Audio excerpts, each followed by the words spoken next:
Welcome back to Hidden Power. This is a Pokemon podcast. Today, we are reviewing, we got some fun guests, and we are going to be reviewing a bunch of Pokemon theories for Legend ZA.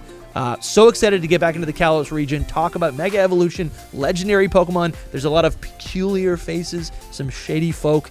We're going to be talking all about this today with our special guests, Lore Keeper Toby and Loxton from Loxton and Noggin. My name is DustyGogoat. I'm also with TraderLumi. Hello. And SoulSilverArt. How's it going? Enjoy the episode, guys. Today, we're joined by two awesome guests, friends of the show, Lore Keeper Toby. Heyo. And Loxton. It's been a fantastic, very busy week for us all, I think. Oh, yeah. We're maybe 5, 6, about a week after the reveal, the 2025 trailer, the first trailer, I guess second trailer, but first real trailer of Pokemon Legends ZA. We got a good look at what this game is going to entail. Super excited to have you guys on the show today to share with us really your impressions of this game. But then also it'd be great if we just go through everything, all the information that was given to us and just kind of break it down from your perspective. First impressions. How you guys feeling? Basically everything in this trailer was not in the first trailer last year in 2024. So everything is new. How are we feeling? Grand. Was there anything that stood out to you? Definitely. Honestly, I feel like this is the best looking Pokemon it's ever been. Nice. And that alone, even ignoring that the gameplay looks like it's closer to something I've wanted them to explore for a long time, just graphically and stylistically, there's detail in the ground and stuff. Yeah, there is. It's the kind of game that I could really see myself getting lost in. Yeah, I saw someone describe the engine as Scarlet and Violet done right. Without the Scarlet and Violet issues, messiness of it. Right. I'm not okay. So I'll be controversial then, I guess, because I will not gas it up as much as that. I am excited for it, and I do think it's probably the best Pokemon's ever looked, other than maybe new Pokemon Snap, but that's hard to beat because of what that game is. So that's fair. Which is fair, but so in terms of as the main series or as this Legend series goes, yeah, very excited for it. It looks like Legends Arceus plus a bit more, which great, looks good to me. Compared to the rest of the gaming industry, it's still it took us this long to get here. Fine, it is what it is. I know that people listening to this podcast in particular are going to want to we're mostly trying to be here to be excited, and I am excited for it as Pokemon games go, but that caveat is still hanging over Pokemon's head as far as I'm concerned. But, as a Pokemon game goes, it looks good, and it looks like I'm going to have a lot of fun. The battle system, I think it would have been great if we were exploring this ages ago, because it could be so much further along, but I don't know, the battle system looks really cool to me. The thing that is developing in my mind, right? The thing that I'm most excited for is to experience all of these Pokemon, every single Pokemon that you know, right? Every Pokemon that you already know, we're looking at Megas on the screen right now. You've played with them in other games, but you've never played with those Pokemon in this game, where the way that we interact with those Pokemon and the way that we use those Pokemon to interact with the world is going to be completely different. So in a lot of ways, those Pokemon are inherently brand new. Beyond, without even needing a new evolution or mega or form, they're inherently going to be brand new experiences to use. I don't know, we saw Chandelure before, and I'm yeah, I've used Chandelure, but what if it... No, actually, the example that I was thinking of was using the Fennekin line, using Delphox, right? In this game, that I might love Delphox because it's actually going to function like a real mage, where it's keeping its distance, where it's casting spells, like range spells. That sounds so exciting, and never before have I ever been interested in Delphox, but that's got me excited. Draco Meteor's going to go hard this game. Yeah. Say it again? Draco Meteor's gonna go so hard. This game, yes, just the casting of meteors down on the opponent. But the thing is, that's gonna spawn in a couple centimeters up. Imagine if it just came up from out of the skybox and it was yeah, crazy. Oh yeah. I think I'm excited for this. I think moves are the fact is there's thousands of different moves, and how they interact with each other and how they interact with Pokemon. That sounds like a really big challenge that the company's trying to overcome. I do hope there is variety. How is Surf different to Water Gun? Is it just more? if so, I'm going to be like, oh, well, that's a bit lame. But if each move feels individual and like there's a reason to use one over the other, yeah, okay, Surf is just going to be a higher damaging, like, yeah, well, like water gun move. But like the nature of the move, it should enter the field differently. It should have different area of effect and that kind of thing. That's my hope. I feel like there'll be some that are a little bit lackluster and some that are epic. It's funny that we're talking about this because I just put out a tweet today where if you let this play, Dusty, I don't know if it'll get there, but the part where Mega Charizard X like does an outrage attack, it's like completely wild and new. And I think that just because this like they had to change everything for the battle system. So I think that they had to make new move animations for almost all of the moves as well. It just hit today. Yeah, it's a great point. So it's kind of wild. I'm wondering too if like how interactive it'll be with like the Pokemon, because like one thing I love about like the anime is you'll see Pokemon use moves in different ways, right? Like Charizard spits a flamethrower out of its mouth like a dragon, but Tepig actually like snorts out a flame like through its nose, and I wonder if there'll be things like that. That'd be a big ask. I mean, it'd be cool, but I feel like that kind of detail is like it makes me think. It's like what Toby said, where like if they had done this sooner, it makes me think about the future and like eventually we could get there, you know, and that's an exciting thought. On that thought, I do crave. Absolutely. Yes. Oh my gosh. Can you imagine like Pain Split or something?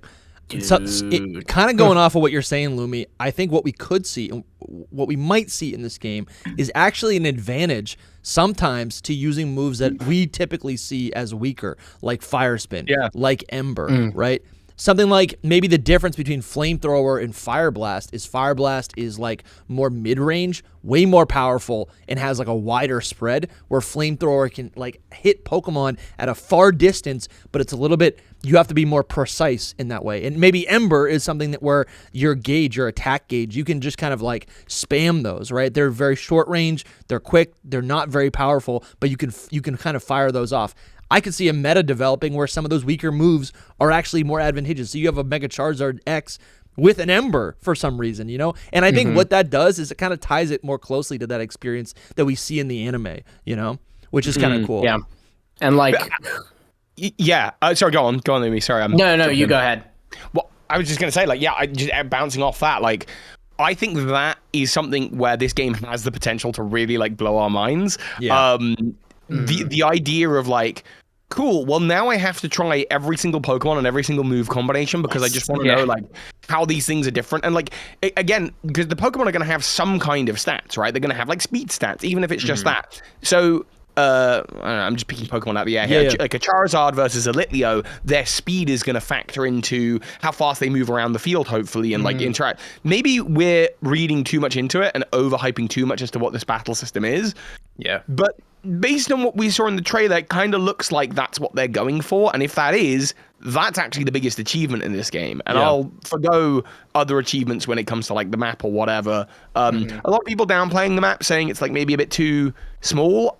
I don't know. Like to me, it looks like it's going to be huge and immersive, but I think we gotta see it before we can tell. Like I think, you know, that's something that I've been saying from the beginning is like, because you know they said back Pokemon Day last year, oh, this game's gonna be set entirely in Lumio City, and even I at first, because I'm a huge Kalos fan, I think that the whole region is so pretty, and I'm not gonna lie to you, Lumios isn't my favorite part of Kalos, but so even I at first was like, but I was like, you know what, so many other games work in a city. Why can't this game? So I'm leaning into it a little bit more, but you know, I want to give it a shot at least. But I do love what you said too about like trying every move combination and all that, because it was y'all correct me if I'm wrong, because we've been talking to so many people lately, but I think it was Hoops said on Saturday, we streamed with him, and he said I'm actually going to use non-damaging moves now. And that is such a fun idea that like now like when it says, oh, your Totodile's trying to learn Growl. Like ordinarily I'm like, screw that, Totodile, you don't need Growl. But maybe it's a good move. I'm going to be like, I wonder what it does here. And so I'm going to teach it Growl to see what it does at least. You know, that's going to be so fun. Absolutely. The one that got me really excited in the trailer was the Stealth Rocks. Like I think seeing that and just the move is called the same thing. In terms of how we sort of mentally think about it and imagine it, it looks the same. But what it's doing, how it's functioning is totally different. And that breathes so much new life into this experiment of theirs. And I'm excited to see them experiment, really, really. So I'm, you know, I know I came in KedzieT first. Because this morning I watched this, Moist Critical did a video about Pokemon. Yeah, no, I watched that last night. Yeah, and I don't disagree with the, you know, most people will have seen it. I don't disagree with them at all. But I will also take off that cap and say, no, I agree when it comes to the Pokemon, the gaming world. Yeah, this game is like so behind where it should be. But as a Pokemon game, it definitely looks like it's leaning towards being the experiences like Legends Arceus that I've preferred. Yeah, and I don't agree with him that it's necessarily gone backwards. Like I think I don't know. I see something that maybe isn't there. Yeah, criticism of this game is totally fine. Criticism of most things is fine. I think what you have to focus on is like, what is actually fun about this game? Is this game going to be fun? If it's fun, then that's fine. Like it doesn't need to be this like star-studded, you know, AAA game. You know, even though I'm imagining very technically it's like what Soul said too, where Soul, you know, you had said there's probably going to be things that we really like about it, and there's probably going to be things that we're really not. You know, it's their first time trying this type of battle system, so I imagine, there's going to be things that when we play it, you know, we're going to be like, that was a choice, but there's going to be so many things. It's the potential, like, you know, like Toby, you were talking about all these different ideas for how you could see it going. And like, if nothing else, if it's not in this game, I think it's something that they can implement next time they try this and the next time, and it'll grow and expand. And eventually we will get that system. And honestly, I am excited to kind of grow with these games, right? To kind of play it. And the next one is exciting because now this does this.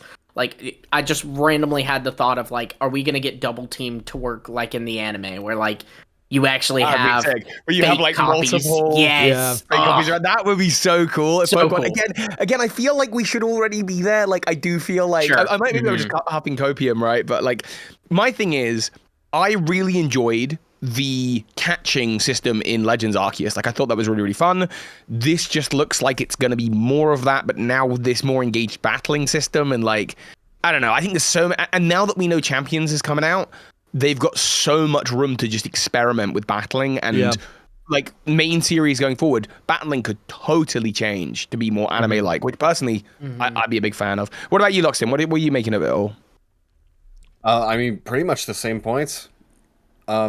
I've always hoped for a more anime-like game, even as just a spin-off. Just because my gaming horizons are vast and broad, and I've just always wanted Pokemon to just kind of reach the same level. Because, like, it's my favorite world in terms of world building. Yeah. It's just always been a little lacking in the gameplay department for me. Maybe that's just because I'm not into, like, the competitive side of it, but... still, it's exactly the kind of thing I've wanted them to do for so long. Okay, and so you are giddy with excitement.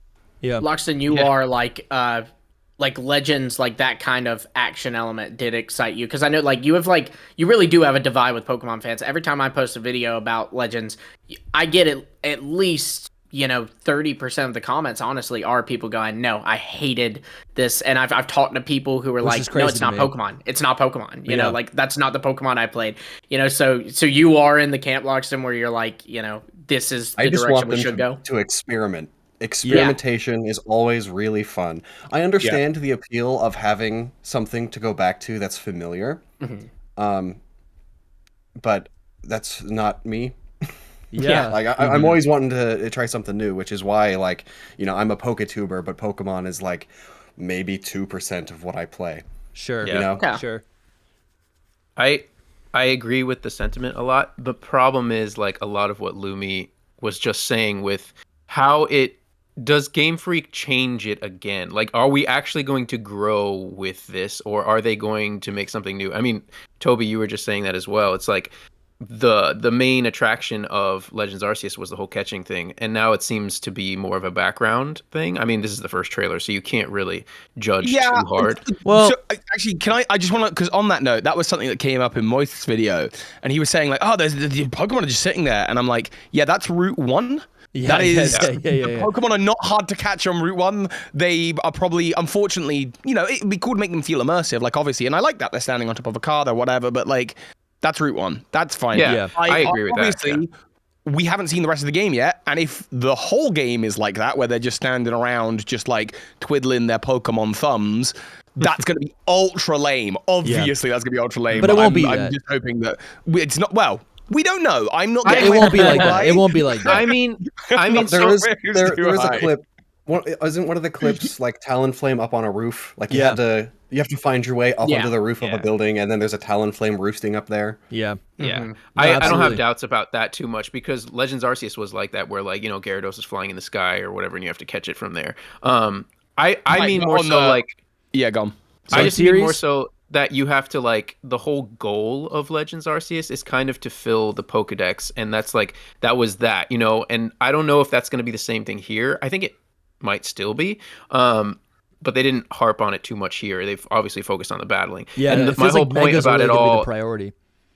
My whole point about it all is just like, you're talking about this battle system growing in future games, but Game Freak, by like their history, I don't know a better word, they usually change every game. Like that, if they just built upon these things, I feel like it would be so much cleaner, so much better. The way you're saying, Toby, where it's like we should have been there years ago, because if they had started years ago and just built on it, then we'd be there. But the thing is, they just do this and then they make something new because they want to do something new and creative, which is good and bad at the same time. It's like, see, that's weird, because I feel like every main game, I feel like the main series games have been stagnant. Like that's kind of what Toby was leading with, and I think that's a popular sentiment. That like, I mean, it's just like a fact. Like the main series games have been stagnant because of how successful they've been. I actually think there's something to be said about like people like role playing games or turn-based games, right? They like turn-based battles. I think I like them. Those are games that I enjoy. But yeah, I don't know. I think when we talk about this battle system, like, I'm thrilled that they're just trying something new. The more I look at this, the more we study this trailer, I really don't think this is going to be like a core thing in the main series. If anything, I could see this type of battling entering the main series for raid battles and whatever that raid battle system is going to be in every single Pokemon game. Yeah. That's what makes the most sense for me. That is a fun idea. Cool. That would be cool, but it's like, I mean, they're Game Freak. They'll figure out something, but it's like, how do they keep the two series separated? You know what I mean? So like the main separation right now is the battling and catching. So, you know, what they've just done with this Champions, I think it's coincidence that this has come out at the same time as Champions or whatever. Mm-hmm. The fact that they're saying like, hey, Champions is where the kind of competitive Pokemon scene is going to be played, that turn-based thing is going to be played. But that's not to say that no mainline Pokemon game going forward is going to have that turn-based element or anything like that. Mm-hmm. But what it is saying is, hey, future Pokemon games don't really need to be beholden to that specific turn-based style. And I do think that is something that, that this is not me saying that turn-based is bad at all. Mm-hmm. But I do think it is something that every single Pokemon game for the last 30 years has almost, other than like, I guess including Let's Go Pikachu and Eevee, has had to sort of be, like, it's been trapped by this. Like, we have to have, 4 moves, and there's all of these, like, loads of items in the game that are all to do with battling and yada, yada, yada. We just suddenly removed, like, a core feature, and that frees up the pool of experimentation. And I think if they find one that resonates with players and that players rave about, I don't see it happening in Gen 10 because they're always about a generation behind where they want to be. Because, or 3. Gen 10 is probably already well into production, But, by the time we're 3, 4, 5 years along, that stuff we liked in Legends Arceus, that's going to come back in ZA. And that stuff we like in ZA, maybe if we like it and if people are buying the game and responding to it, that'll show up in another game. Maybe they do put it in a main series. Hold that thought, Loxton. I just want to show you guys right now, real quick. We've got new merch on our merch store, on the Hidden Power merch store, shop.hiddenpowerpodcast.com. We got all this new Kalos-themed merchandise, t-shirts, sweatshirts, ball caps. There's some other stuff as well. Phone cases. You get some pint glasses, and everything's Kalos themed. This is our legendary aura collection. Soul, you just ordered legendary aura. Have you received your Zygarde themed t-shirt yet? Not yet. But it looks beautiful. Yeah, it's amazing. It's so nice. And you know what's even crazier? I just got a little ring from Noivy, and I hear there's more stuff cooking. There is. So. Absolutely. That's honestly true. By the time you're watching this, there actually might be. Should I say it? Should I say it? No. We got to tease it. Yeah, so let's they go to the tease merch it. store and they click the things and they add them to their cart. We're so excited for Legends EA, and so we have all this. Literally, just go to the store. There's so many cool things. I got the maroon T-shirt. On the back, there's a panel of a bunch of. It's this right here. There's a panel of a bunch of Kalos Pokemon. A lot of them can Mega Evolve, but on the front, it's like embroidered. It's got the Hidden Power signet. It's so cool. Where is it's actually right here. Let me get it. That embroidered though is just like it's so nice and stylized. I know that's the little Zygarde hat looks so freaking clean. Yep. Oh yeah, he's got also the hat that he's wearing you can get. Oh yeah, that's true. Oh yeah. Yeah, it's right here. It's right here. Hidden Power. Ooh. It's embroidered right there. I've been Hidden wearing Power it all week. comfy. It's so comfortable, man. It's like a Gildan. It's like the Gildan brand or whatever. But yeah, it's not just Kalos. We also got our anniversary collection merch. That is what I'm wearing on my cap right now. We got the giant unknown eye. We got so much stuff. Hidden Legacies here. Toby's actually wearing the fake smile design. Toby's wearing this shirt right now in our episode. This is available. Very creepy smile. There's so much stuff on the merch store. Members get 10% off all orders. So go check out everything on our merch store. Shop.hiddenpowerpodcast.com. Thank you guys so much. Starter Pokemon. How we feeling, guys? The starter Pokemon for Legends EA are going to be Chikorita, Tepig, Totodile. Everyone knows this at this point. I feel like I'm glad they only gave us one option. Yeah, emotions are. Oh, really? Okay, what's your one option? Dude, it's Totodile. It's Totodile. What's your one option? It's Chikorita, of course, dude. You gotta pick Chikorita. This segment. Yeah. I think emotions have died down a little bit, which is nice. I don't know. We were all predicting some crazy stuff, but I don't know. Where are you guys at with this? Are you excited to use these Pokemon? Because again, something that I think we should be thinking about is why were these specific Pokemon picked? Maybe not. I mean, Loxton, for you, you're picking out the lore for the Kalos region, but like. Also, why were these Pokemon picked for this specific game and the way that this game will play? You know, I think they'll give us an explanation personally, but I don't know. I could be wrong. Like I'm thinking, like if these get Megas, if they get regional forms, are those going to play different? Are they going to have different battle styles essentially? Yeah, I definitely feel like there's going to be like the tank, the DPS, and the like buff to buffer kind of thing. Which buff to buffer is absolutely going to be Meganium. Yeah. Oh, that's actually a good point. Can you explain those terms? Because I'm someone who only plays Pokemon, so. Yes, please do. I'm dumb. So DPS, damage per second, that's your like high attack but low defense kind of character. Okay. Your tank is just the opposite.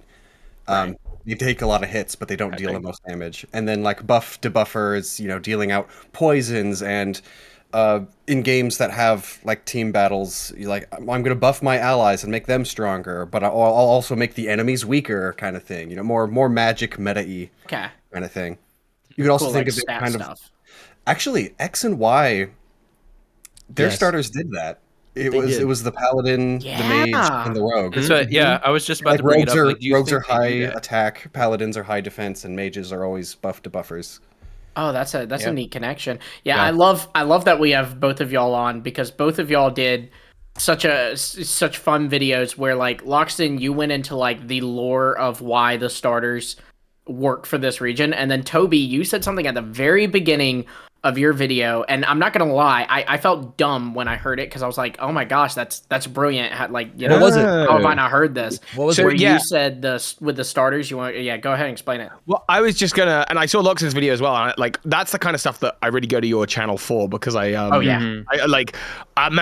know how you whether you've got like a book of like, so all the starters I know exactly what they're inspired by, and so the credit card will probably be there because you get that video out so quick. All mine was a passing thought, which is cool. We got 2 more Johto starters and 1 more Unova starter. The last Legends game had 1 Unova, 1 Alola, 1 Johto starter.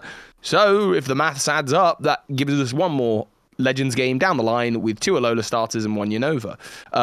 Now, maybe it won't work out like that. Game Freak love to throw curveballs, and the moment you think you can predict them, they're a bit like, here's something different with that kind of thing. They change a lot.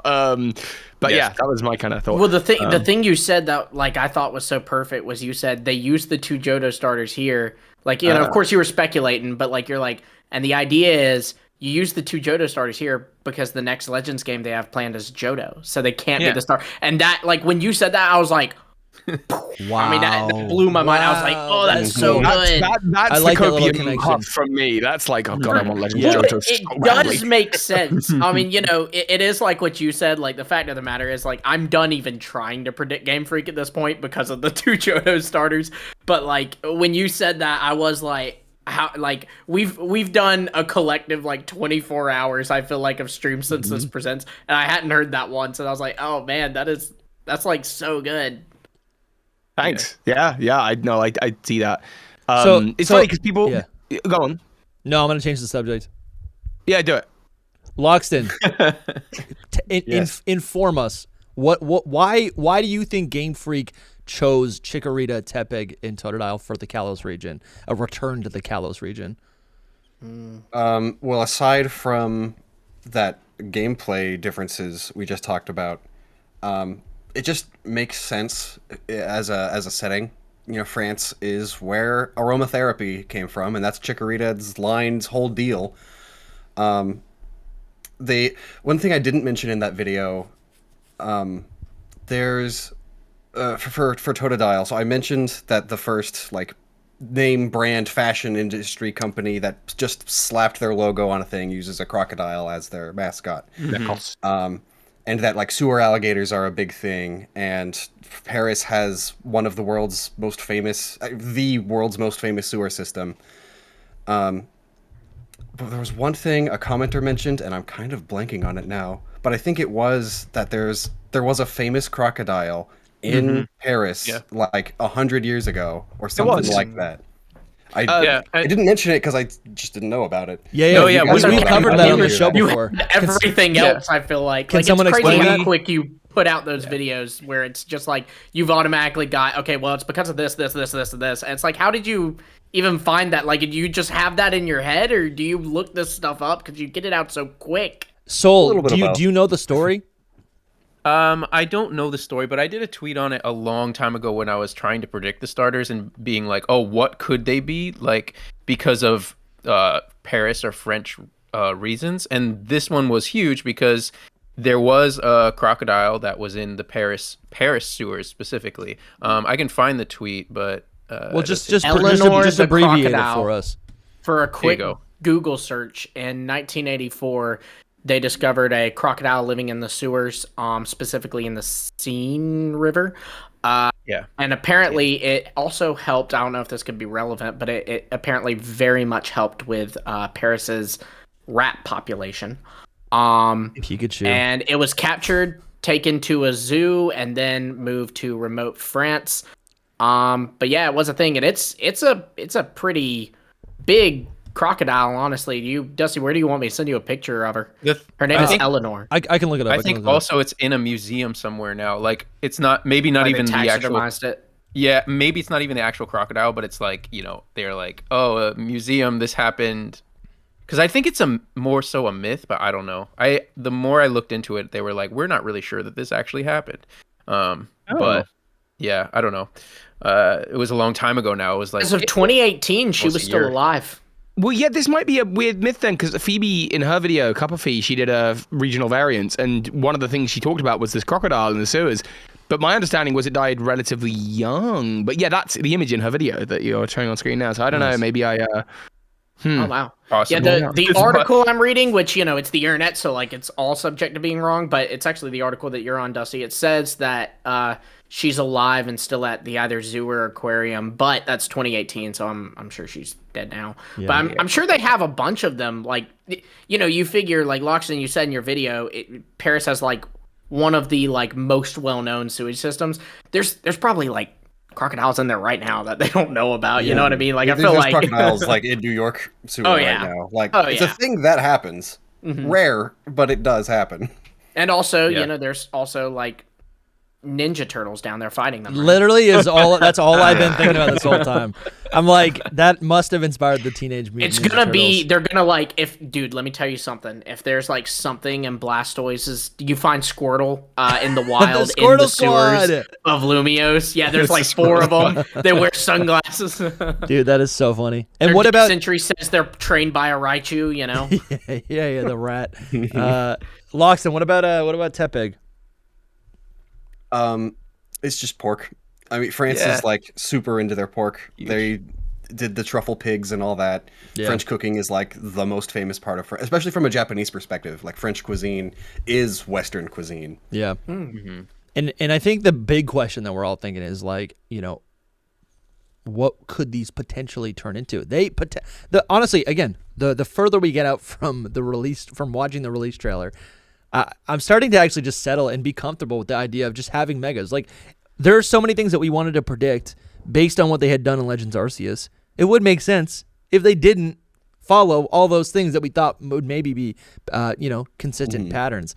So instead of these starters getting regional forms, it probably does make sense that they get megas, right? To showcase the new thing that we're gonna see. I mean, I think regional forms are better. That'd be my preference. Yeah, I would prefer that for sure, but I wouldn't be surprised if they're just megas.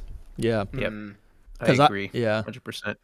It's like regional forms would be so much better, but we'll see. Or unless they like somehow make these megas more interesting or more lore based instead of just like, oh, it gains more arms again, you know. I still feel like regional forms, they're just more fun because, like, you know, in Gen 10, you know, sure, hypothetically, I'm able to play around with Mega Feraligatr and Champions for, you know, the foreseeable future. But in Gen 10, it will suck that, like, if I fall in love with this Mega Feraligatr design, sucks to suck. I can use Feraligatr, I can't use it, you know. Yeah. Yep. I don't see this because I think. Here's what I think. Pokemon loves products. They love making products of stuff. And, like, I think it's easier to sell, for example, when this next hypothetical imagined Legends game comes out, completing all of our various trios, for example. Or let's just take Johto, for example.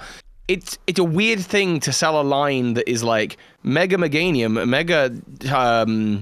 Feraligatr, but regional variant Typhlosion. But I think they'll want to group those up in a bunch of products, those 3 Pokemon, because they're just Johto starters, right? But I think if they're all regional variants, even if they're all from different regions, I think the variant collections of these 3 different lines are just more products they can sell. I don't know. I just think it's going to be more... that's interesting.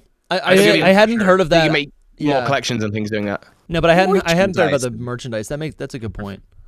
I am so bummed that, like, I love that Totodle's here, but I am so bummed that now Snivy would be the only Unova starter without something, because that's my favorite of those. Yeah. That does make you think, though, like, eventually. Yeah. Right. Eventually something. Right. Maybe. Poor Sinnoh, honestly. I say poor Snivy. Poor Sinnoh. No, Sinnoh got enough. I'm sick of Sinnoh. I didn't even like Sinnoh. They have nothing. The starters have nothing. Yeah. They need to retcon Infernape to actually have, like, basically like when it goes Super Saiyan, when it activates Blaze, that just needs to be its Mega form, where it's Super Saiyan Blaze. Yeah, seriously. That's a YouTube channel name. I feel like that should be a YouTube channel name. Someone can do that. Super Saiyan Blaze. I don't know. Like, were there any starter Pokemon that you guys like wish we got? Snivy. You guys weren't losing sleep over this. You weren't okay. I think I loved it. If we got that we got these. I mean, yeah, of course. I'm a Johto, like. Yeah. No, that's Loxton how I feel. 2 of 3 of them. So I thought you didn't like these. Yeah. No, I love this. I love that we have 2 Johtos. Two Johto. Soul's got Totodile there. He doesn't care about anything else. It's true, and I like that there's potential for the other 2 to become something greater. That's the thing. It's like they're both like Chikorita's great already, but. Just missing something, and then Emboar is not so great, but it could become something amazing. So, and I like Tepig a lot. Yeah. Did you guys see that theory in the trailer? There, people spotted that Chikorita is using a fairy type move early on, and I think there were some other Pokemon in past games when they got access to a new typed move, it had essentially teased what its new typing would be upon evolution. Well, and the weird thing here... Go ahead. I feel like one of the Hisuian starters did that. Yeah. I vaguely remember that too. But I'm pretty sure it happened in recent history, yeah. The weird thing about it is that specifically you have specifically with Chikorita, Disarming Voice is a move that's existed since Gen 6. Chikorita's obviously existed since Gen 2. It has never learned Disarming Voice. So for some reason, they made the decision in this game, they were making it and they said, hey, give Chikorita Disarming Voice. And so it's like, why? Like, it's not a new fairy move that Chikorita gets access to. It's an old move. It is never touched. And now all of a sudden it gets it. It's sus. So I agree to a point, but I also, just to sort of play devil's advocate, like, when has Chikorita, Totodile, and Cyndaquil, well, Cyndaquil obviously in Legends, but when have they been relevant since Johto? Like, they just haven't had the opportunity to even, like, they're not part of any story, they're not part of anything, they're barely prizes given to you at the end of Oras, I think. So, like, it's just kind of like, well, yeah, true, they haven't been given those moves, but also, I don't think Game Freak has looked their way in a long time. Sure. I do agree. I do think it could just be that. Like, it could not be something. After watching Loxton's video, I'm halfway like Totodile's gonna get the fairy type because of, you know, like fashion and stuff. Just you know, put some croc skin on it, you know. So it's I kind of like. But then that. the thing is too, like they do revisit movesets still. You know, like they did revisit Meganium and gave it like body press and Galar. Okay. Yeah, okay. Yeah. I think what I'm trying to get at is, like, what are you guys predicting if these guys get regional forms or megas? What types would they potentially get? Because I think the two Johto ones are the worst offenders when it comes to a boring monotype. Those are my least favorite starters when they're just monotype. I think it's so boring. Just a wasted opportunity. I'll use a Bellsprout. Come on, Chikorita. What are you doing? Get another typing, right? Or I could use it literally any other Pokemon in the game. Jumpluff is more interesting. This feels really personal. I can hear your emotion in this. I love Chikorita, but I'm like, give it something else. So I don't know. I mean, Loxton and Toby, you guys are the guests. If you have any predictions. That their monotype, it's like, makes it seem like they will get something. And I've been saying that, like, maybe Emboar stays firefighting and the other two get something else if they're not regional forms. But yeah, whatever. In Phoebe's video, she suggests poison for Feraligatr, and that feels like a really strong pick, just given sewage. And even if there's like a fashion element to it as well, if they do that fashion thing, like poison can be kind of fashiony with, you know, purple vibrant purple fins and that kind of thing. I think you can do a lot with that. Personalities in the high fashion world. Got those right, and Feraligator's got nails, right? So, like, you know, you can see this kind of glam gator, like, dude, poison. that's cool. Like, I can really totally see it, that. you know, like. So that's the one I feel strongest about. Yeah, for sure. What was that guy's name in Scarlet and Violet? The team star guy. No, the team star. I know who you're thinking of. I don't know the name. Poison guy, the ninja, Atticus. Atticus, yes. Yeah. Very, very fashion poison. Perfect. Right. Very much like kind of colors. Mm-hmm. Loxton, do you have any predictions? I did say water poison for Feraligatr, but I also think water dark could be fitting if they kind of wanted to do the same kind of triangle that they did in Arceus. Just because I mean, sewer alligator, big, mean, high fashion industry. Fashion can get pretty dark and spooky when you start looking into it.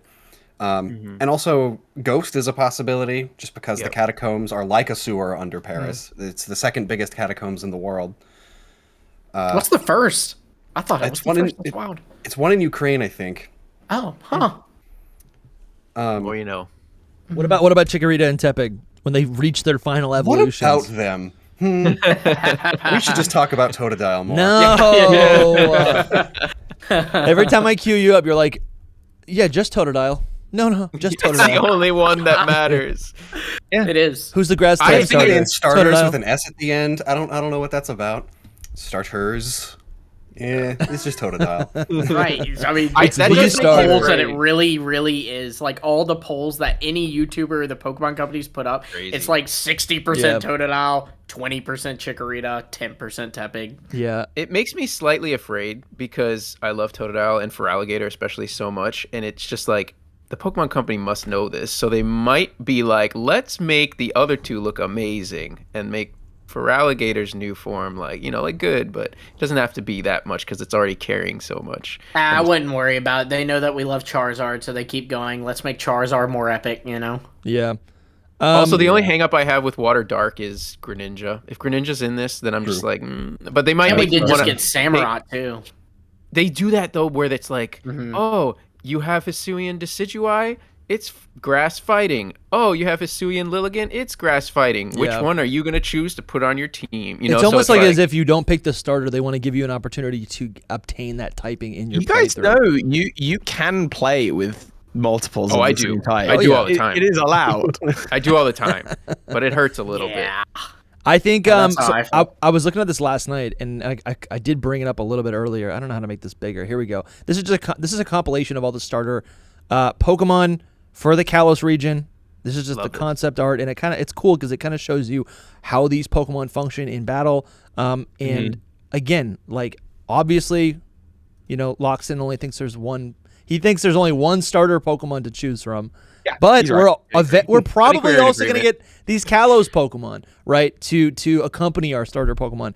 And again, just contextualizing these Pokemon in this gameplay format is really exciting to me. Like, I don't know. It's really exciting. I'm imagining Chestnut using not only we've seen Lucario use Protect in these real-time battles, but Chestnut's signature move is shield. Yeah, the spiky shield. It's down at the bottom. So that's like damaging. It's a damaging Protect. And anyways, I don't know. It's I'm just excited to use these different Pokemon. Go. So like on top of the type triangle, what if they also counter each other in terms of the real-time combat? Like ninjas in anime, teleports behind you. Yeah.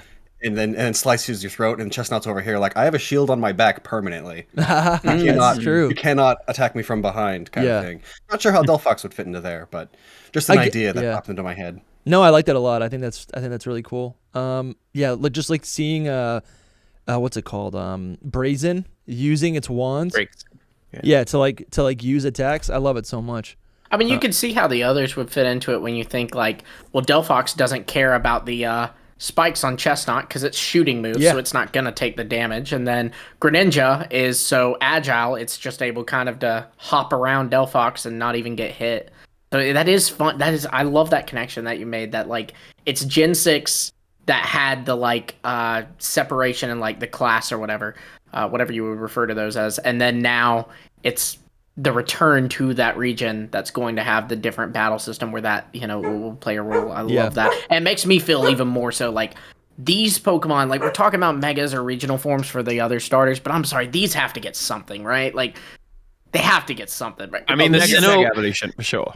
Please. The Sinnoh ones didn't get anything in Legends Arceus, so I know, but there's still an option where they or world where Greninja erasure really makes me think that they were like setting Greninja up, like they were going ahead and removing that because they're about to like give him something else. Like it felt too weird to me. Yeah, but that could have been for like the whole like Scarlet and Violet thing, wasn't it? Was it? Or maybe I'm thinking of Protean. Yeah, it's ability. Mm-hmm. So another question is, I mean, we're likely to get these starters, but I also wonder if we're going to get the Kanto starters for their Mega Evolutions. I wonder if we're going to get... Well, Charizard's in the game. We saw it. Yeah, that's true. The Hoenn starters for their Mega Evolutions. Oh my gosh. Like, insane. Absolutely. A game of starters. Here's the question. So it's not just Totodile. It's not just Totodile. Do you guys think we are getting every Mega Evolution that currently already exists? My guess would be so. Absolutely. I think yes. Yeah. If this is the game for Mega Evolution, absolutely. But then there are a couple that feel like weird fits, like the Latis, Rayquaza, Primal Reversion, if you're counting that. Yeah. And then also like the Hoenn starters in particular feel like odd choices to fit in. So I don't know what you guys think. I don't know if you guys have ideas, but I've been thinking about this. I did the math.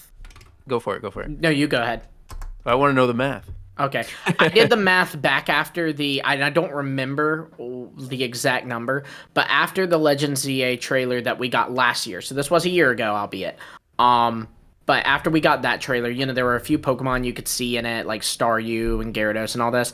And if you look at those Pokemon and you assume that all of the Pokemon in that line are going to be there, like we saw Sylveon, so I am assuming that all the evolutions and Eevee will be in. and you add all those Pokemon up, and then on top of that, you make sure that it includes every Kalos mon, which like Gen 6 mon, which admittedly isn't much. Like there were like 15 Pokemon in that dex. Yeah, and then you add in every single Mega Evolution. It was like over 200 Pokemon already, and Hisui's dex was 220. And I feel like that's pretty stacked as is, especially when you factor in that there are going to be other Pokemon that are just in the game and don't have megas. And what you're not including any Pokemon that we've seen in this one, because again, I did that math like last year. I don't remember the exact number, but it was high. So you're considering like development of these different Pokemon and the animations and like how they would function in the world? I am assuming that it's going to be about the same size dex as Hisui, because for one, they do put a little more work into the animations of the Pokemon in these games, because they're a bit more physical, for lack of a better way to do it. Like when Kangaskhan attacks a Pokemon, you see it run up, and especially with these new battle systems, it's going to be like that. And then also too, you factor in the fact that it's in Lumio City. So I imagine it's not a giant 500 Pokemon dex. So if factoring in all that, I really feel like it'll be about the same size as Hisui, which was, I think, 220 Pokemon. Don't quote me on that, but I know it was in the in between 200 and 250. I think we're gonna get more. I think this game is already shown to have like a longer development cycle. I think a lot of this stuff is being reused assets from Scarlet and Violet, which had like 700-800 Pokemon in it. I think this is absolutely going to have more Pokemon. And to me also, I don't think the decks really expand. Like, yes, for the developers, they have to do more work to create Mega Evolutions. Those are still designed, so that still is work. But in terms of like gameplay, the Megas are just temporary add-ons. They're not like additional wild Pokemon. So I kind of disagree with that. I could see us very easily having upwards of 400 Pokemon. You don't really know yet. I do think that like every Mega that was in the Kalos decks, like or every Mega that is of a Pokemon that was in the Kalos decks will be there. Like not only the Megas that were featured in Kalos, like Abomasnow and Ampharos, but also like even Pokemon like Audino is in the Kalos decks, but didn't get its Mega until Omega Ruby and Alpha Sapphire. I imagine that'll be here too. And then Pidgeot, Salamence. But I think that's actually a good way to gauge it. I think I do think that there's some Pokemon. Like, I think they can leave out the Hoenn Megas, and it makes sense because you've already got 3 other trios of starter Pokemon. I think you can leave out Mega Rayquaza and Primal Kyogre and Primal Groudon because you have to find a way to work them into the story. But the cool thing is, going back to like how we said, you know, Champions is giving us that turn-based thing. Champions will also, they could give us those Megas. Like, they might go, hey, Beedrill's not in the Kalos decks, so yeah, you can't play with Mega Beedrill in Legend ZA. However, send your Beedrill into Champions, use Mega Beedrill. You know also, what? Go on. I've got an idea. And I don't know. We haven't seen this because Legends Arceus didn't have a DLC. It only had the Operation Daybreak update. I mean, is DLC for this game? That's all a possibility. You could do the Delta episode, but the Legends EA version. And in that, cool. You get access to the new Hoenn starters and Quasartico. There's that dude that looks like Rayquaza, Vinny, and maybe there's just a story that expands there. And it's just like there's a wishing star going over the city. And I'm not saying you go up the tower and battle Deoxys and do all that again, but perhaps it's just a different Delta episode. It's just or maybe DLC we travel to like do it. one city or one town in the Hoenn region. I think that's the best way to do it is you give you say like a DLC, and that DLC begins with like whoever calling you up and being like, "Hey, I got these Hoenn starters. Pick one of them." Now you have Mega Sceptile and Mega Blaziken and Mega Swampert in the game, and then you add in the Primals and maybe even the Mega Lotties. But I could also see the Lotties could be in this game because, like, for one, I've always kind of like half wondered if they originally had some kind of subplot in X and Y, because the weird thing about the Lotties in X and Y is that Mega Latios and Mega Latios actually are coded into the game of X and Y, but you cannot get their Mega Stones anywhere, and they didn't come in until Oris. So I've always kind of wondered if there was something that was planned that was scrapped, or maybe they had something more in like that alleged scrapped X2, Y2Z, whatever game. And then also there's the fact that like Hisui just randomly went, okay, well, we're going to put in a Unova trio into this game and give it a new member. So I could see them doing that with a Pokemon, and why not the Lotties? I feel like you guys can correct me on this, but I feel like Mewtwo, even though like it's supposed to be man-made, we know there's multiple Mewtwo. There could be more Mewtwo in this area. I think for all those Pokemon that are kind of confusing for how they could implement, Toby, you make a good point. Give us a Delta episode. It's basically just some sort of post-game fetch quest. And just like in Legends Arceus, where our trials, the content in post-game for Legends Arceus was like capturing legendary Pokemon. In this, I think it's hunting down, battling, and capturing mega legendary Pokemon, or just mega Pokemon that are like too powerful for the main campaign. That's what I'm imagining. Are you saying for the Delta episode to be like post-game content or DLC? Because for me, I was gonna say exactly the same thing, but I was thinking like they give us the megas in a DLC like update kind of thing, like they've been doing for all of the other games. I don't know if you. Oh, well, I mean, I was sort of thinking of it. I was thinking of it as both a post-game DLC, kind of like the Indigo Disc is, where it's like you need to finish the game to access its content, basically. Yeah. It's kind of what I was thinking about it. I would think of it more of like a DLC patch-in or something, or like an actual full-on DLC for this game. I don't know. That's my thought behind it. It could also just be like post-game content. I don't think it necessarily needs to be like patched. It could be. I don't know. That's the question is like, do you think all the megas will be in this game? For me, that's the entire game. I can't see the legendaries and the Hoenn starters being in it personally, just because it's just so much on top of it, and they might not have anything to do with it. But Game Freak just warps them in sometimes. It sounds like a post. The way to shoehorn them. Yeah, you could just. I mean, I could see us just getting the Hoenn starters at the end of the game to be like. Oh yeah, Hoopa. I mean, they've done that at the end. Well, yeah, that's the other thing. You've got Hoopa, and Hoopa's got this whole thing in the movie, The Clash of Ages, where it just like is like, hey, here's Primal Groudon and Kyogre and Mega Rayquaza fighting in a city. Like, you've already got that happening, so they could just as easily do that. Yeah, it's up in the air. I personally think that there won't be all of them like that, and then who knows? Maybe they add them later, or like Lumi said in Champions or something. I could definitely see some being post-game exclusive. Mm-hmm. That too. Because they gate kept us in X and Y. Like in X and Y, you didn't get any megas until the post-game. Dude, well, this is going to be a completely different experience. Oh, it definitely will be different here, because like one thing that I thought was super interesting was if you look at the trailer, when the player character is receiving the starter Pokemon, they already have the Mega Ring. Yeah. And that's so off-brand from what we've seen, where like in past games, the earliest we've gotten the Mega Ring before now was after the third gym.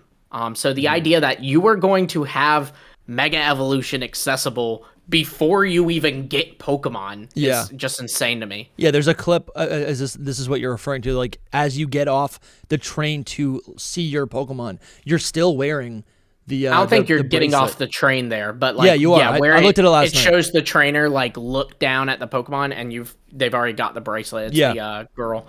You're like leaving the. I mean, I'm assuming. Yeah, if you want to go back, it's like at the. It's like literally right here. There you go. She has it on right here. Like 10 seconds, you can see it. Yeah, it's nuts. So we're gonna figure they're kind of an older player character, and Megas has been established for a long time, and like this coming off X and Y. If this is 12 years after X and Y, it's like Mega Ring. Have you guys given that much thought, Longston, Toby, about the time gap that this game will be from X and Y? Because I guess the way I'm looking at this is like I think we're literally going to be the children of Sycamore or something. That'd be a cool idea.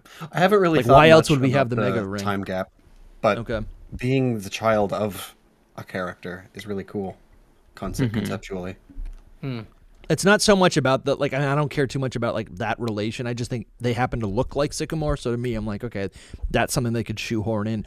But the bigger question I have is like, why does our character have a Mega Evolution Stone, or what is it, a key ring, or a keystone and a Mega Ring? Why do they have key rings, man? Why do they have key rings? Because they got keys.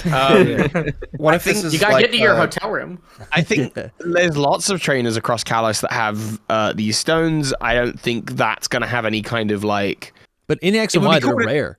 Like we fight our rival for it. In but X some and are Y. legendary Pokemon, and they show up every single game. Like I think at the end of the day, your character will just get given it by the, whoever the professor is, or by Quasartico or whatever. Hey, we're studying this. You seem like a powerful trainer. Here's Mega Evolution. I don't think it'll be anything, special. As for time jumps, like 12, I'm pretty convinced this is just in the real world equivalent timescale, based on how the Pokemon timeline has happened before. Yeah. Most of the modern games are happening based on the year of release. So yeah, I just think X and Y is 2013, and I've always thought that makes sense. And so this is happening in 2025 for Pokemon. So yeah, it's 12 years on. There is someone who suggested that, because someone said like, oh, maybe it's like Sycamore and the mom character, so you're like the younger sibling, but that would make these player characters 12 based on that, and I think they're probably going for like same as Legends Arceus 14, 15. Yeah. Maybe Game Freak don't care that much. Like they're just kind of like, they're teenagers. They're young teenagers. They could also just be that. They could also just be like 15 years. That's a little bit cleaner than 12. Yeah. But I also think that the Pokemon Company, they've got a vague idea, and maybe someone has said explicitly this is happening 12 years after the events of so and so. But other than in Gold and Silver, they don't typically give specific year dates. It's just a contemporary version of X and Y, and I don't think in their head they're thinking it's 2025 specifically. It's just contemporary. That's it. It's very true. Very true. Yes, I agree. Yeah, I saw something right here on the eShop. There was a little bit of a description of what this game would be, and they literally mention X and Y, and I want to see if I can pull this up. They say something like, a lot has changed since Pokemon X and Y, which is kind of interesting to think that they're like literally referencing it. In an official capacity.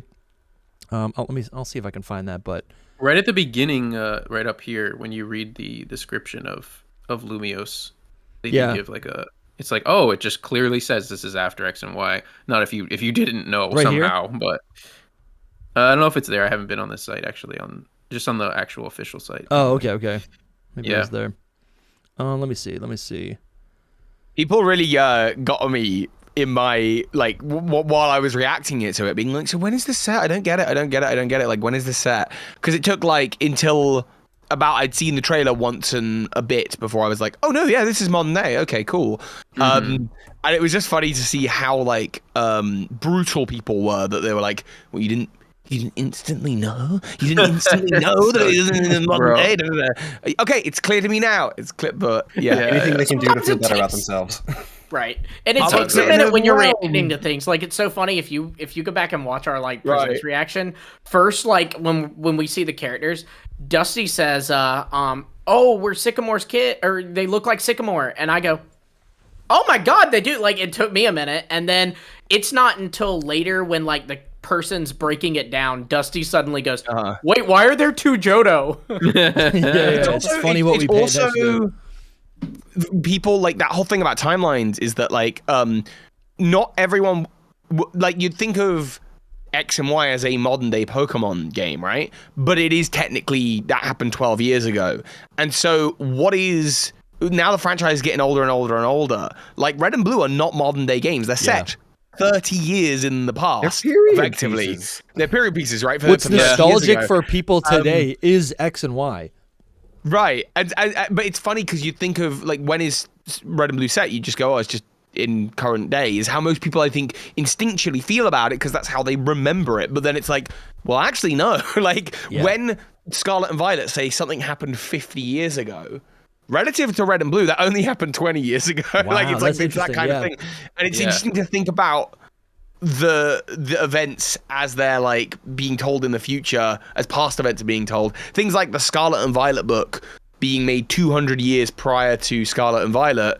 So relative to Red and Blue, that's like this many is 170. So that when was the burning of the Johto Towers? That's 150. So you get to work all these things out, and it's really, really funny. It's just really fun to do. I like that. Yeah.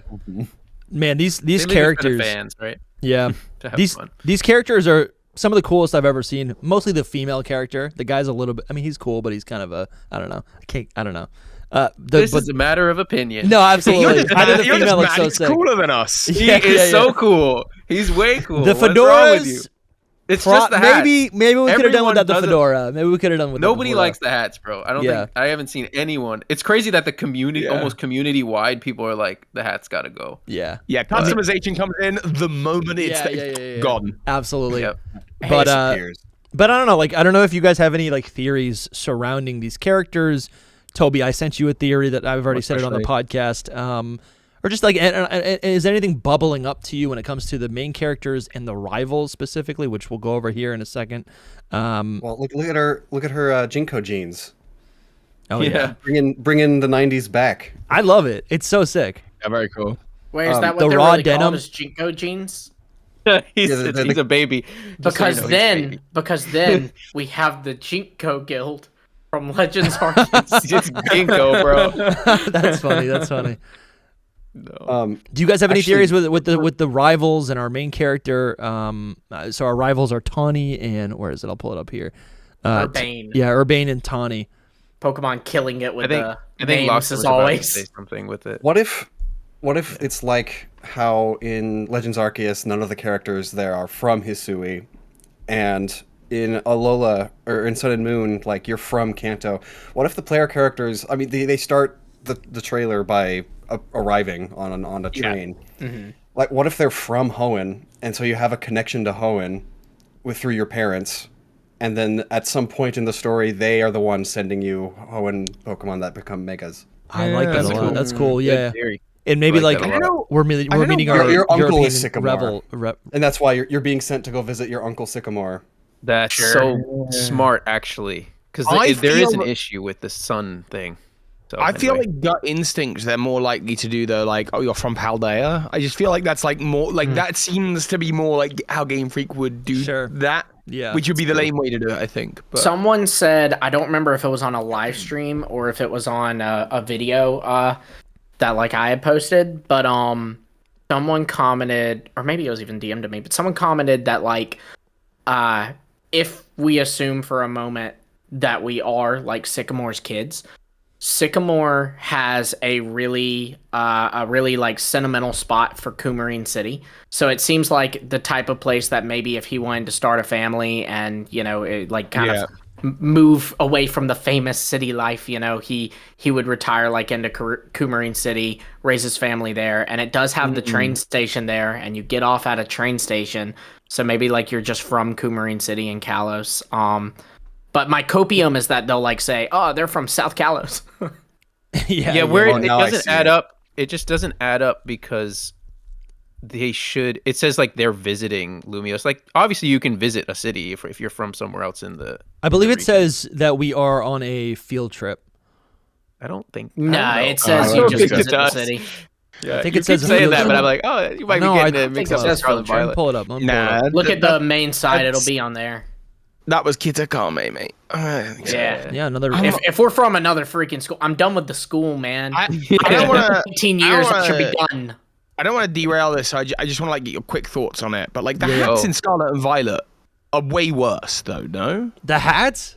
In Scarlet and Violet, the base. I mean, most hats. All hats have been bad since Hoenn. Hoenn's was the best hat with the like. You know, Hoenn's hat was great. Hoenn's hat was great. I don't like anything. I think Hoenn. the Unova characters' clothes are like top tier. Like both characters. Like I thought they nailed it on it. Yeah, Hilbert and Hilda look great. I'm looking at a page right now. Like, I mean, the Elio in Sun and Moon has the stupid like bucket hat. That's just like super lame. Yeah. But like, but his cap in original Sun and Moon was good. Yeah, that's cool because it's basically the same cap that they've been using for the past 20 years. But the hats. I have to say, I think the hats here, and this is obviously the top most important thing that people care the most about. Of course. Hats here are a lot better than the Scarlet and Violet based character hats. Those ones suck. Like, if I went to school wearing those hats, I would get bullied. For sure. And rightfully so, I think. Yeah, I think so. It was a big theme in the game, so I mean, it makes sense. It makes sense. Yeah. They set you up for failure. Yeah. So the rival characters, are they just basically reskins of the player character? They appear to be so, except for obviously their hair color, hair and eyes, which I think is that's the reskin part about it. Yeah, it's literally a reskin. I think they are, but the thing is that a lot of people it just depends if both of them exist in the world. To me, if they're not they are reskins, but they're not technically reskins when if you choose a boy, you get the girl in your world. Do you know what I mean? So then the other boy doesn't exist. Are they individual characters? Yeah. Right.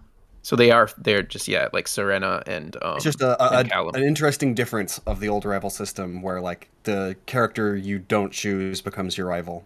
Mm-hmm. It's just that, but slightly different.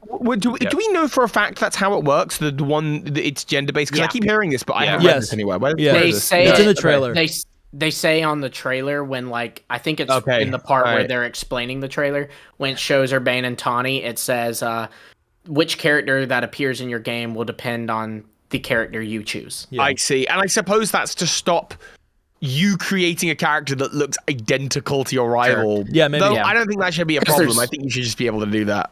There's also never a shot where you see the male player character with Urbane. All of it, you see the male character with Tawny and the female character with Urbane. So there could be a lot of like theories behind this, and I probably will create them, even though I don't truly believe in them. I think that the main reason is that they're just trying to emulate X and Y, where you pick Callum and then Serena's there, or if you pick Serena, Callum's there. I think that's the parallel that they're trying to. But they also do that like in Omega, I guess Omega Ruby and Alpha Sapphire. They do that in Gen 3. They do that in every generation. Your rival is usually the gendered character that you didn't pick. But not the proper rival though. Like, because isn't Serena like mostly your rival if you pick Callum? Friendly rival.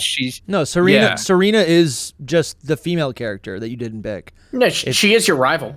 She's your rival. That's what. We're saying the same thing. Instead, with other like games, if you pick like Brendan, you get May. If you pick Ethan, you get Lyra.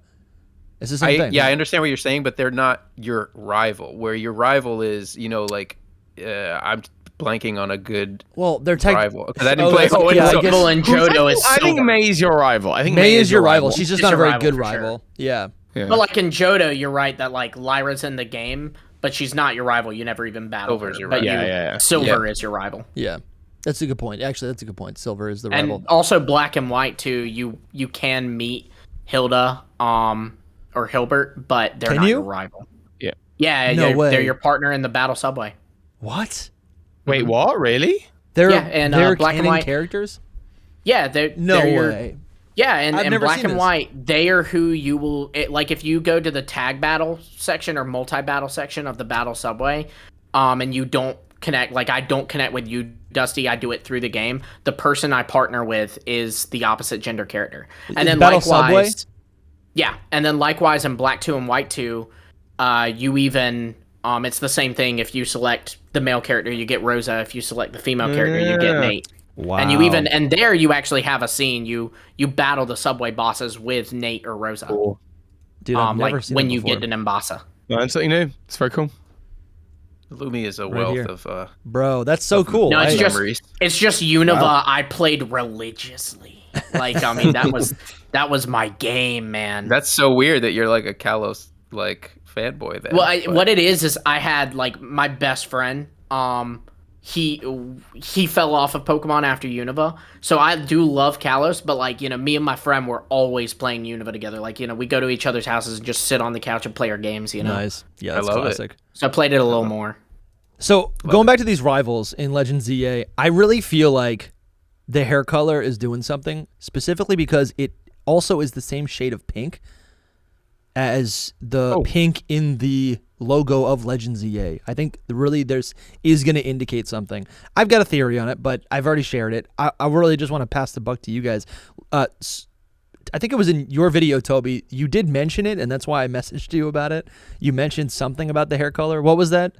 This was, so a viewer brought this to me. I'm saying that as like a defense to myself because I'm like, I don't believe it. Okay, sure. It's kind of fun. It's kind of cool, actually. You don't need to believe it. It's just, it's a... Yeah, a lot of my comments what are we thinking about really liked it in the video.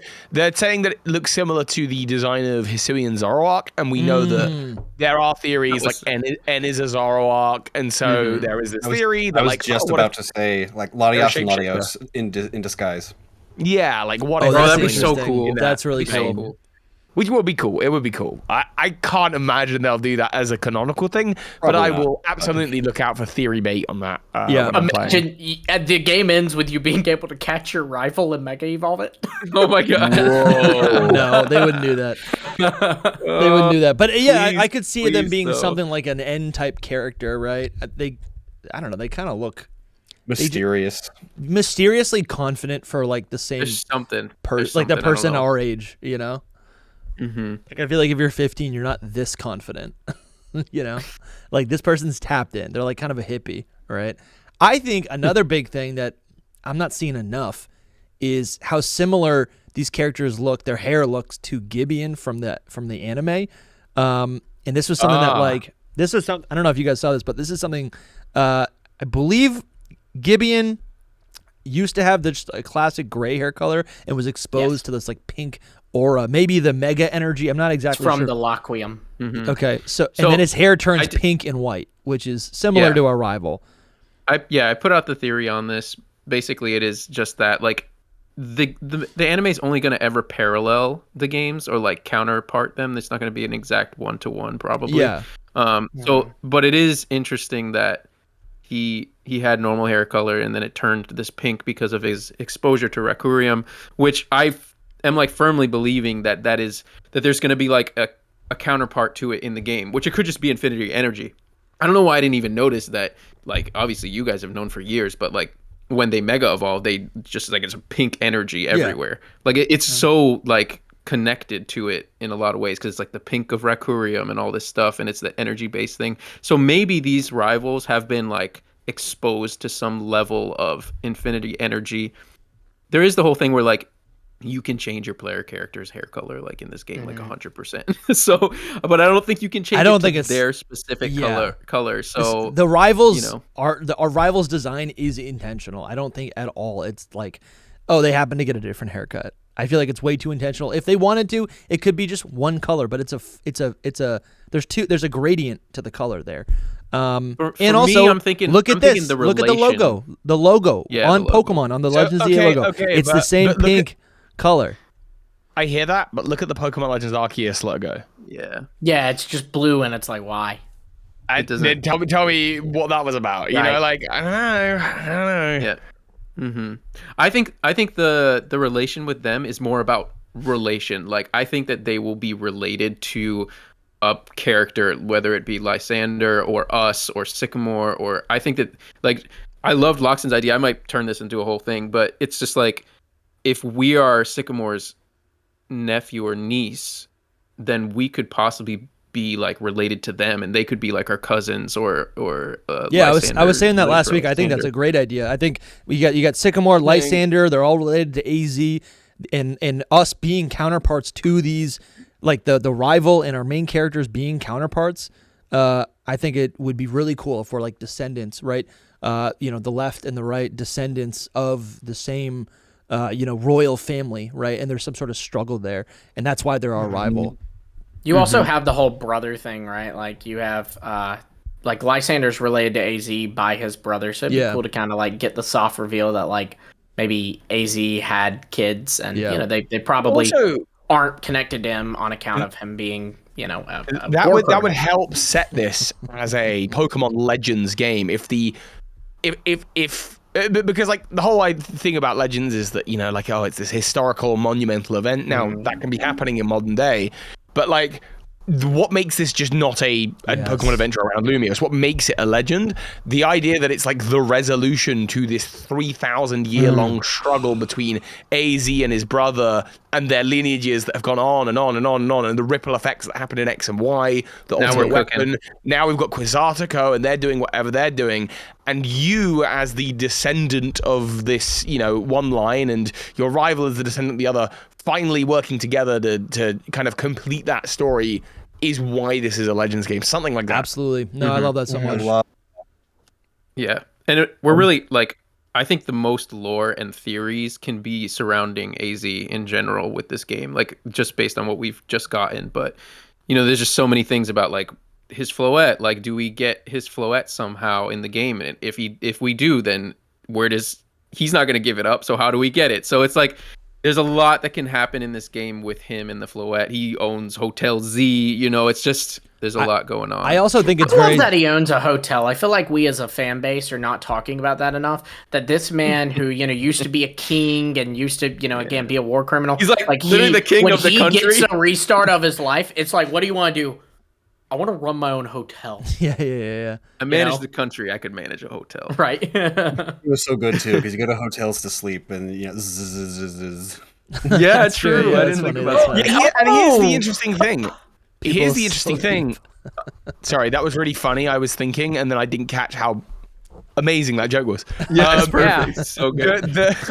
Catch your Z's at Hotel Z. Yeah. That'll probably be in the game. That's great. The other thing about the hotel is that it's super from the exterior. It's got a specific look about it. It looks kind of run down and like dilapidated. It looks like it's got kind of green vines all over the front of the building. It hasn't been taken care of in years. And that's just really, really interesting. We know that Lumios has a bunch of hotels in it, including the Hotel Rishime, which is like the super high-end hotel. So he's really trying for that kind of simpler life. I do wonder if the fact that the hotel is run down, like how that factors into the story. Like, is it a good hotel? He was in X and Y. He was kind of like a wandering homeless guy, wasn't he? Yeah, he was. I think the biggest thing here. I was on a stream last night, and the idea came up that like hotels are a place where people come, people go. AZ's whole thing is that he never really had a home, right? And I think a hotel is a really great way to like exemplify that. Something else that struck me is that like, for a year we speculated about how AZ could be in this story. And right out of the gates, they don't say AZ is a big mystery. They say AZ is like one of the main characters. I think, Toby, tying into what you were saying earlier, AZ is really going to be kind of what would the word be? Like a shepherd or like he's going to be the one who's telling us the stories of the past, right? He's the Obi-Wan Kenobi to our Luke Skywalker. Yeah, literally, yeah. But and maybe he's going to help us create that resolution, right? I feel like I've heard themes of like, it's like if you don't learn from the past, right, you're destined to like repeat mistakes, right? And he's the only person who has lived throughout all of these generations. I think AZ holds those keys. He holds those memories. He holds the legends, right? That we're gonna basically be able to like learn about and maybe solve. Yeah. I love that. Do we know if the player character like is staying at the hotel? Yes. Kind of like I how think so. They are. Okay. That's what they said. Yeah, there was like a screenshot of like us on the roof, like on a little.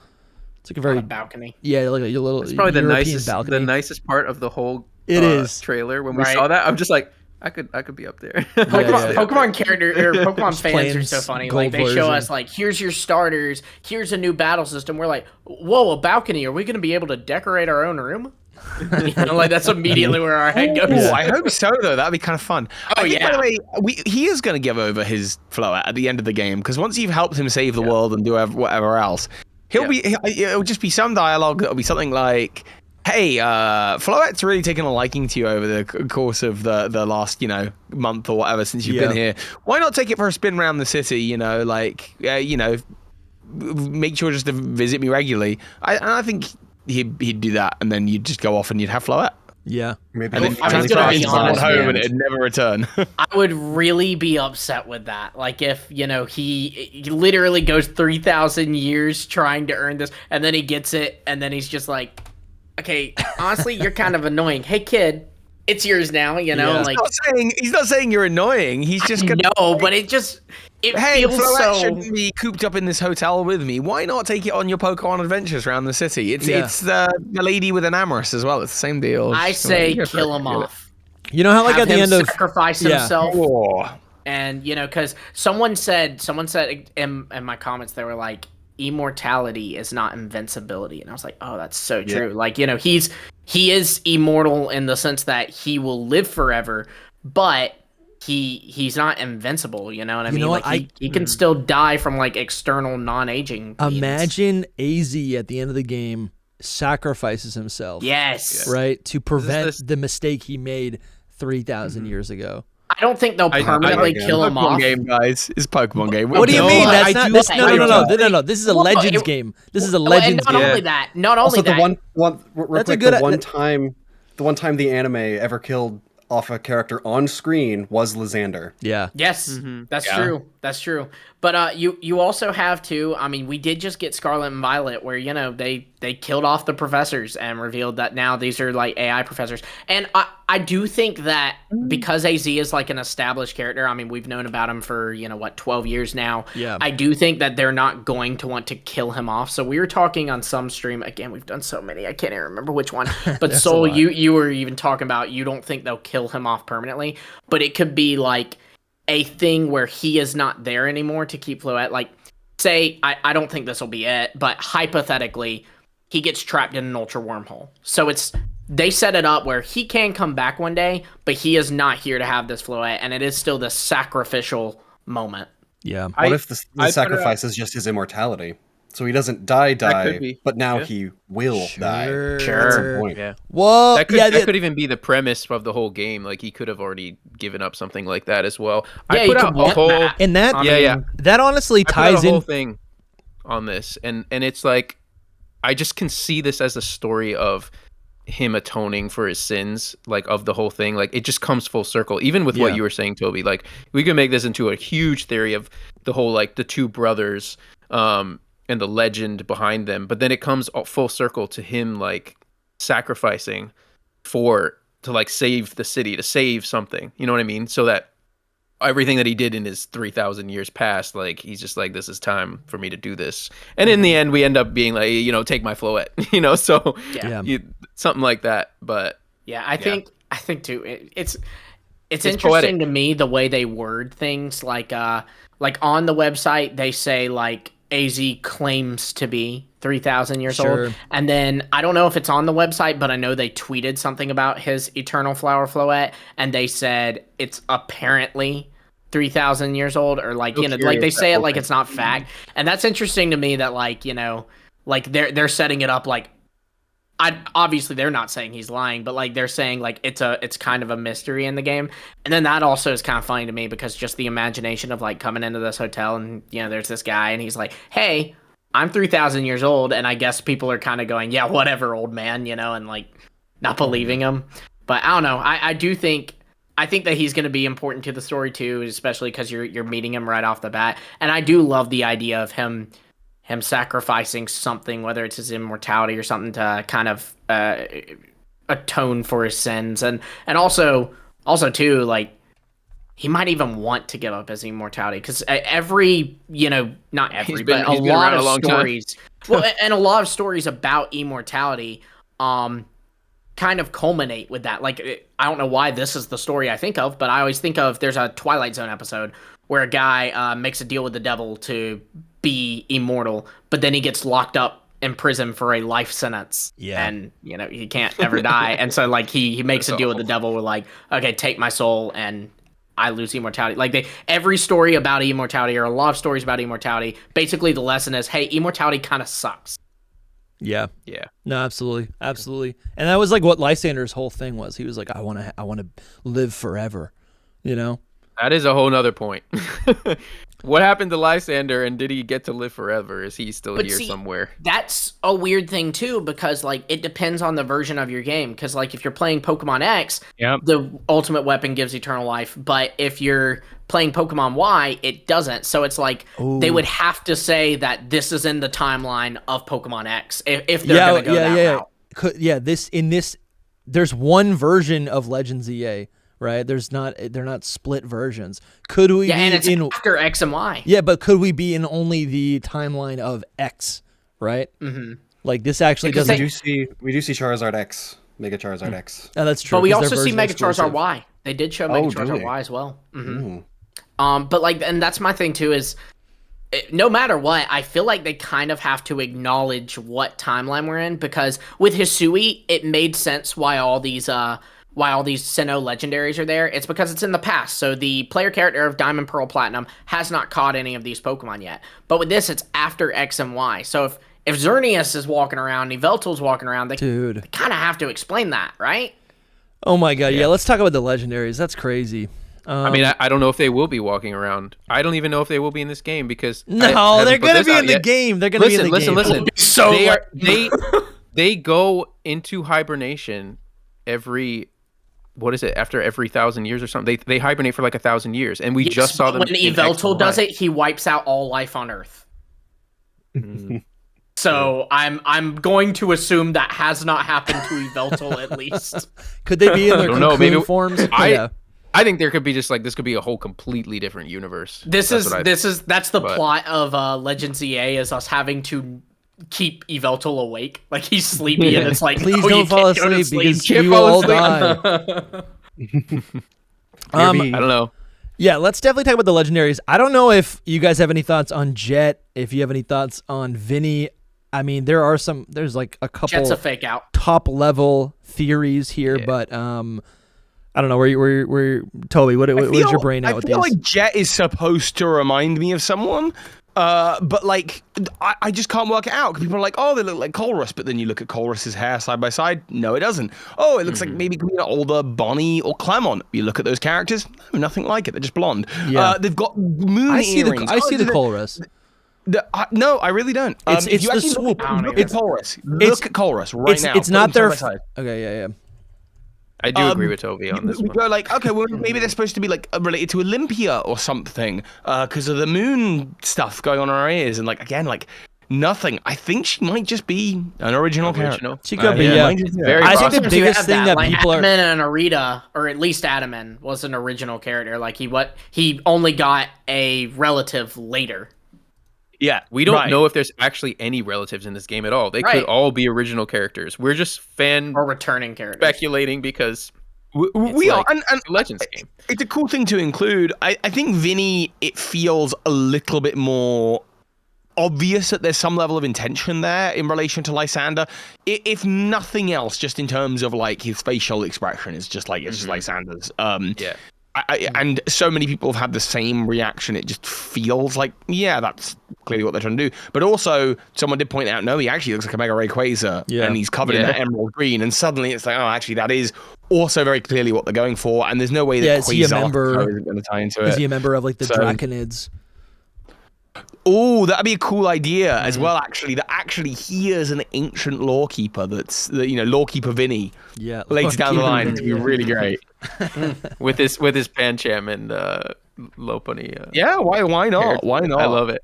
I do think they're fake outs. I don't think they'll be evil because a lot of people thought Xyleme would be evil. She wasn't evil. I didn't really think that, to be honest. But then because I thought it'd be too obvious. But then I thought Clavel would be evil. Clavel wasn't evil. I thought Briar would be evil. Briar wasn't evil. But these to me, the difference between those characters is that those characters don't have any power. This person Jet is just like Champion or Chairman Rose. I would argue they do. Clavel was the head of your school, which is the entire thing that Scarlet and Violet... Okay, but it's the thing that Scarlet and Violet is revolving around. And also, that school seems to be very prominent in Paldea. It's also connected to the League and all that. And then with Briar, again, in the subject of the story, she is kind of a powerful figure because she's a teacher. And also, a lot of people thought Serrano would be... evil, and he turned out to not be evil. True. I do want to say that I love that you picked out the moon earrings, Toby, because I don't know, maybe she's related somehow to maybe Ultra Space, maybe Lunala, something like that, where it's some kind of thing like, or the Aether Foundation, because they're kind of like having similar goals out here. I don't know. Something that I will suggest Cybold, the Elite Four member. Yeah, people have said that. I don't see it personally. I think if anyone, the best I've got so far is Olympia. And these characters don't even look the same to me. They just seem to be sharing similar motifs in their design, sort of, as far as I can tell. Oh, I see. I'm with you, Soul. Cybold. I see it in the eyeballs. See, but you look at his hair, he doesn't need a relative. He could just appear in this game because not only is, again, this modern enough, it seems, for a character like that to appear, but also Cybold runs a restaurant, or at least works at a restaurant in Lumio City. I think this is why I'm interested in, I think I would love to figure out how far in the future this game is from X and Y, because if it's only 10 years in the future, then why have we not seen any character except the character that's 3,000 years old? We will. Because we will. One trailer.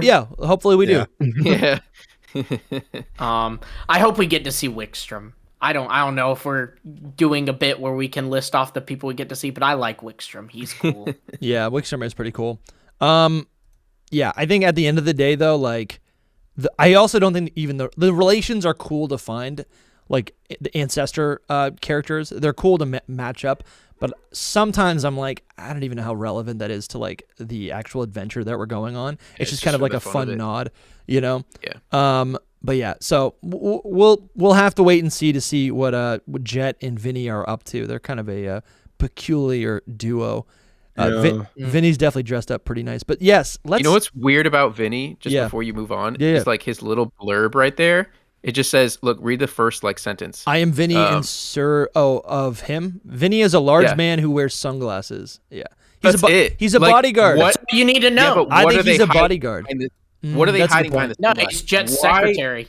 Why just say he wears sunglasses? Yeah, what they're drawing attention to the sunglasses. What are the sunglasses hiding? Because Mega Crocodile confirmed. We were thinking last night. I was on Jake's stream, and we were thinking last night, like, he could have like a Pegasus from Yu-Gi-Oh. He could have like a key ring in his, like, where his eye would be. That's wild. That's a wild one. It's kind of gross, but that'd be cool, like a cyborg. Yeah, that's what I'm thinking. A cyborg. I have my own theory, but I'm gonna hold it back for now. I'm gonna put it on Twitter in a bit. But that's a great point, Loxton. Love the enthusiasm, Toby. Glad you're back on YouTube. But we want to thank our sponsors. Okay, so we've got, we want to thank our mythical tier supporters. We have Ryan and Fozinus, Coronet Highlander, Chris, Tyler Low 15, JMO557, Doom Typhlosion, Case Shiny, Sully the Skeleton, Nerdy Seb, NMT Arts, Gray Williams, Night Marcher Ogan, Papa Nito King, Northender, Matt Hale, and the Pokey Kid 01. Shout out. I want to give a shout out to our Arceus tier supporters, Nate Kennedy and Red, and a Gigantamax or perhaps a Mega Evolved. Yes, shout out to Mega Evolution. Say Mega is to our Game Freak Inc. level supporters, Young Smokey and Bramtastic. Beautiful. Y'all wonderful. Thank you guys so much for all the support. Lumi's going to pass out from lack of breath control. I almost asked you to drop me a beat while I read them. Yeah, dude. We might have to do that. Guys, thank you so much. Like, literally, to think about all the support that we get, it's incredible. We've been growing this show. We've been hiring people to help out, post on social media, to make additional content. We've been doing so much growth. All these amazing guests. Interns everywhere. Dude, we've had on the show. It's so great, and it's all possible because of your support. Listen, this is a classic. You guys remember this one? I'm about to drop it right now. If you're invested in the show, invest in the show. It really does everything at any tier on Patreon or on YouTube. $5 gets you in the door, but there's a bunch of tiers. Any level of support totally grows hidden power and allows us to get to this next level. We're going into the next 2-year stretch. Legends EA, Generation 10, 30th year anniversary. Any sort of support that you guys that you give directly grows the show. So thank you so much. I guess I'll do the plug now. If you want to support, if you want your name to be read, you can join on Patreon or YouTube. There's a link in the description right now to either one of your preferences. At the mythical tier or higher, you get your name read on the show. But every other, no, at the $5 tier, just $5, $5 gets you access to so much. Not only are you going to get access to the bonus episode, which is going to be on Patreon or on YouTube, it's exclusive. It's the bonus episode that we did with Loxton right after this recording. But you're also going to get access to every other exclusive piece of content that we put out. There's probably like 100 hours of us. That library is getting big. It's getting so big. There's gameplay VODs. There's live stream VODs. There's exclusive interviews, exclusive conversations. Soul ate an octopus. That's what is our first episode, I think? Second episode? That's such an old one, but yes. And you also get access to the Discord, and in the secret Discord, this is like the Covenant, the secret Discord. You get into the secret Discord. There's over 200 trainers, exclusive members in that Discord. There's other creators in the Discord. Toby and Loxton are in that Discord, for example. But in the Discord is how you that's how you can, I guess, Lumi, you kind of run the Discord a little bit more than me, but in the Discord you get access to the Battle League. You also can join in on the live call-in show that we're actually doing March 11th. March 11th Tuesday is we're doing a live call-in show. Can't wait to talk to all of you guys about Legends ZA, about Pokemon Champions. You guys can call in, be on the podcast. That's going to be so much fun. There's a bunch of other priorities, or a bunch of other perks on listed on Patreon, but you also get 10% off merch at our merch store. So that was a little bit long-winded, but I'm excited. Thank you for your support. And what were you saying, Toby? Next, we've got the legendary Pokemon Zygarde. We've been thinking about this all year long. We really didn't learn anything. I think the mysteries of Zygarde are still up in the air. We did a little. We did, though. We got one new piece of information on the complete form of Zygarde. Well, no, that wasn't new information. We knew about the dog butt. Was it? I have never seen about the dog butt was not new. That's the complete form. That was not the new bit of information. What was the new information? Loxton had said dog butt off air. The thing about the wings and tails. Wait, before you start, Lumi, before you start, how do people not know about the dog butt? Like, it's been like that forever. Yeah. The fact that it glows, man, it's been like that forever. It blew my mind. You're an X and Y fan. I think it's just because it's the young kids coming up and they didn't know that it has that. Listen, I think it's cool. It's funny. It's funny, but this is funny in a way that doesn't break canon. Like, I still hate Alolan Doug trio. That feels like they're mocking us, right? But this glowing dog butt, it's funny. Most dogs. Listen, I have dogs. They poop. Most dogs have glowing butts. No, but like the cell, the brain is in their butt. I think it's funny. Anyways, but so I'm thinking about Zygarde. What's Xerneas and Yveltal doing? Right? Is there still a gate open for us to? Is there still a possibility that we could be getting cool new forms for Xerneas and Yveltal, right? I'm thinking about post-game. Yeah, what's the story of Zygarde going to be? We saw a couple of the little cells wiggling around the city.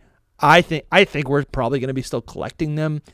This dog right here, the 10% Zygarde form in the trailer, is howling, and when dogs howl, they're calling to see. Yes, yep. Yeah, he's howling. He howls right there. You just didn't notice because you were looking at the glowing butthole. Yeah. And when dogs howl, they're calling for their kin, right? So I think Zygarde there is calling to its other cells, right? Gathering its forces.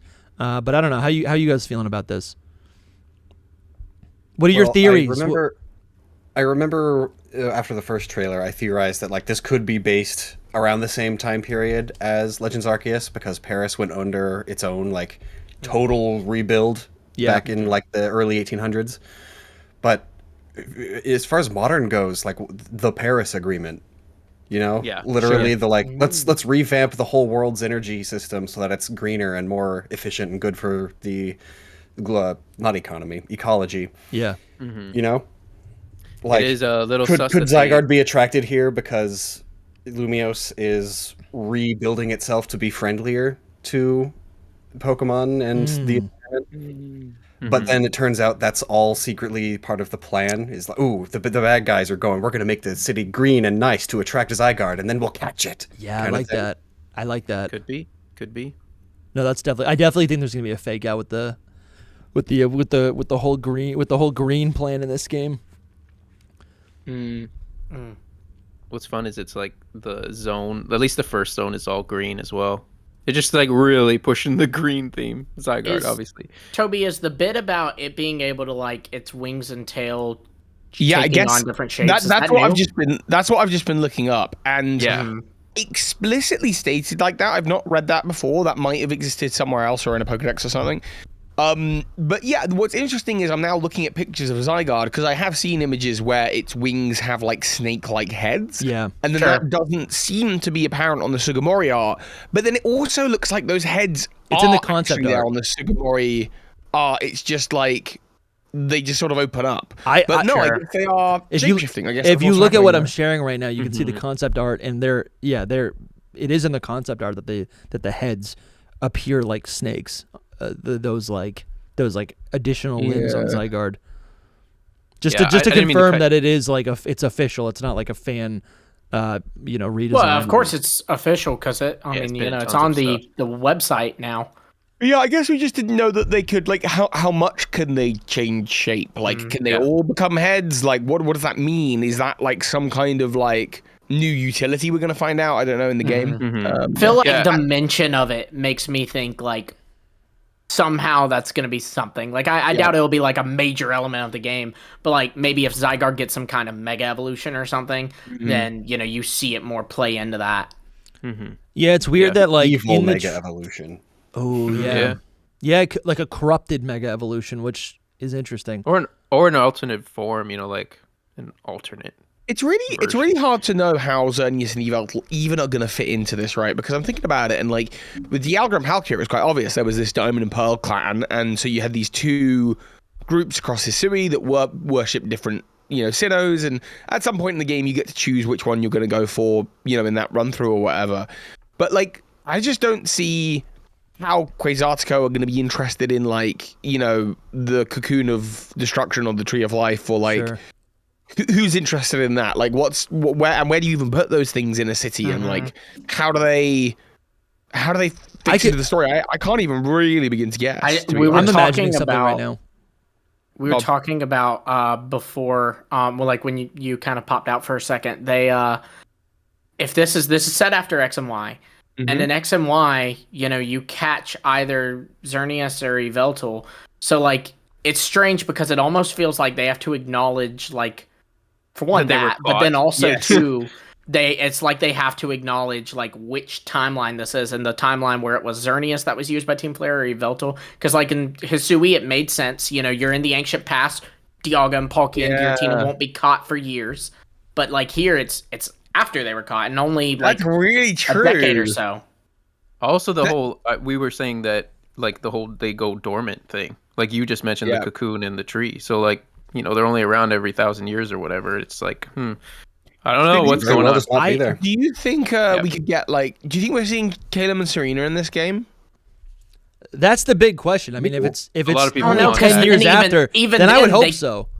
Even then, they have to, like, pick a and Pokemon, it feels like, usually doesn't like to pick a version to be official. Like and yet, like, if they show Callum and Serena, they kind of have to tell us which one it is. It's okay, we're meeting Callum. Is this the Callum who? Well, no, it'll be based on the Callum who Serena's it'll be based on a player choice, just like the like at the end of Arceus, where do you want to go? Like, who do you want to team up with?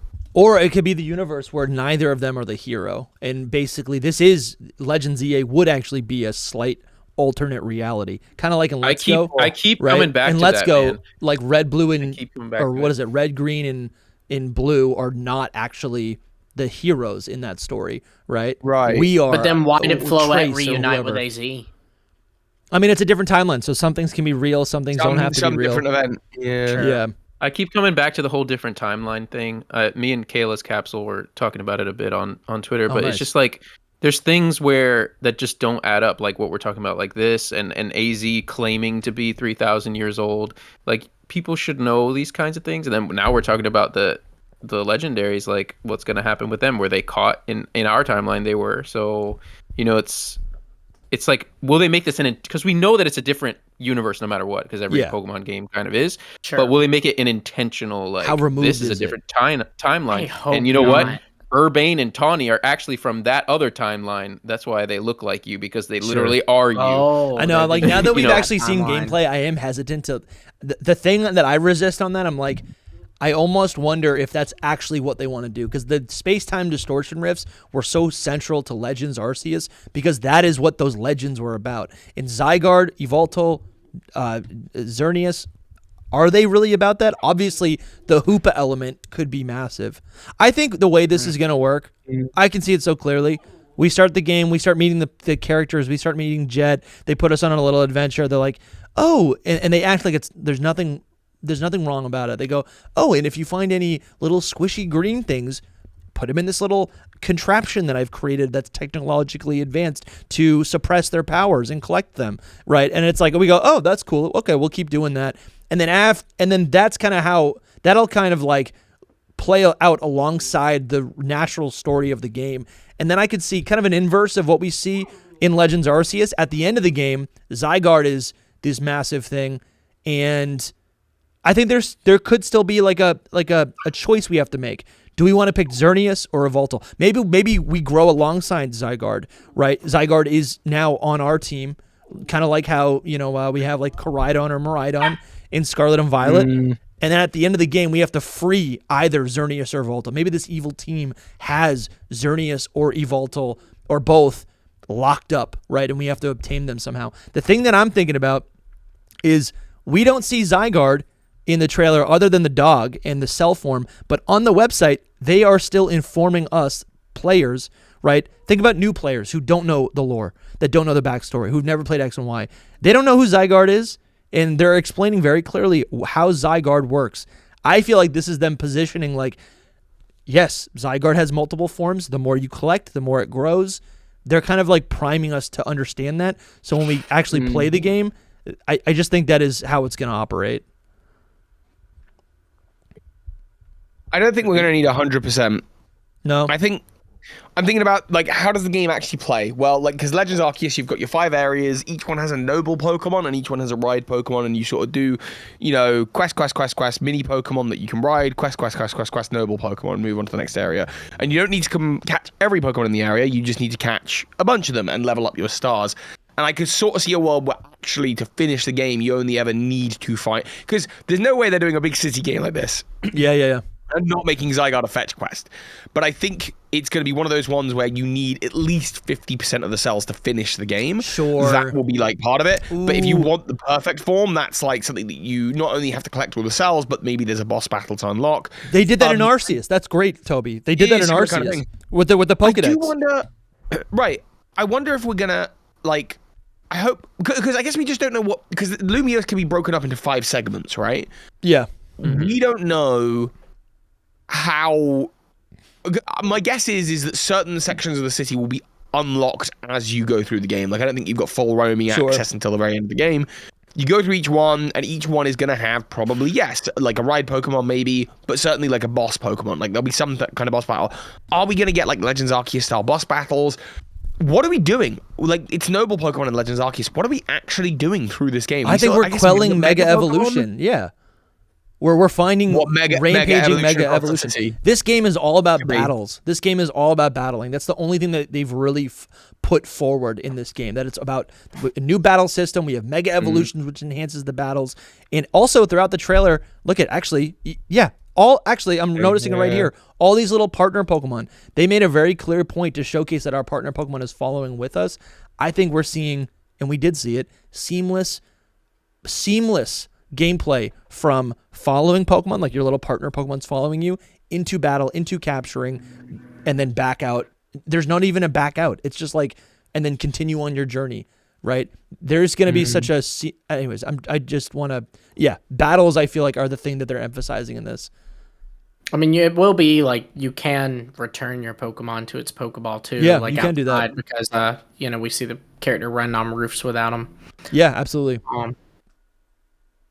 Man, honestly, the Pokemon look so good in this. I keep feeling that way about them. Like I really like seeing, the Eevee on the chair, and the even like, I by no means a Garbodor fan, but like that little alley where Garbodor and Trubbish are chilling, they look great. You know, I worry about shots like that because I think they can be a bit misleading. Just in that, like, you're like, oh, whoa, the game's gonna be like that, and then it turns out to be what Sword and Shield was, where it's like, no, that's just like a little cutscene. Generally speaking, like this, where all these Pokemon are playing right now. This is just a cutscene that happens as you enter the city. Like, it literally happens just like that. Do the Pokemon actually behave like that in the city? Right. No. Like, I could sort of see it being that situation, knowing Pokemon. So again, but this is my expectations a bit. But this is gameplay right here. True. This is gameplay. This is real, and I think this looks absolutely great. I also got to remember, Toby, that I do remember watching your Scarlet and Violet, your first playthrough on launch, and like...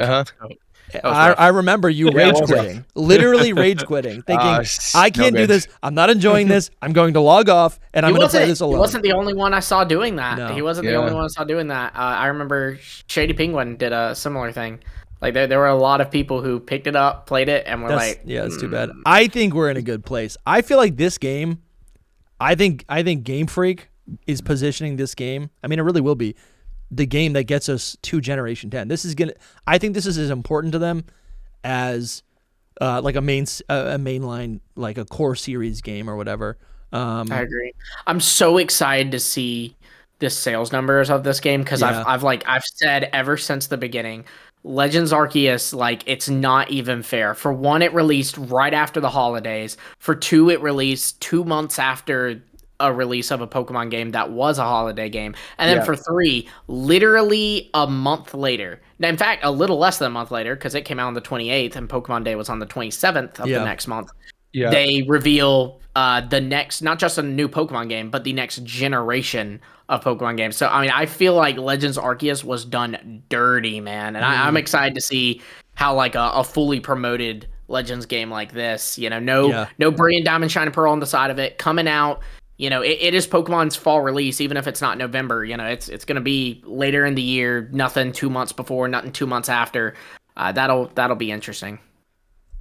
I think to end off, I'd love to hear what you guys are hoping to see next in the next trailer.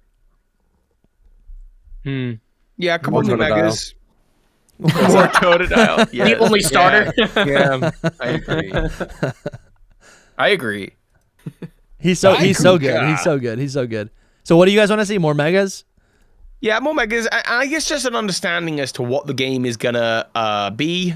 Sure. I don't want to see evolutions. I don't think we're gonna see the evolutions of the starters until the game's out, which is great. Yeah, I think, just understanding, like, okay, so Pokemon battling, catching, cool. What is the plot? Like, what are we actually spending our time doing?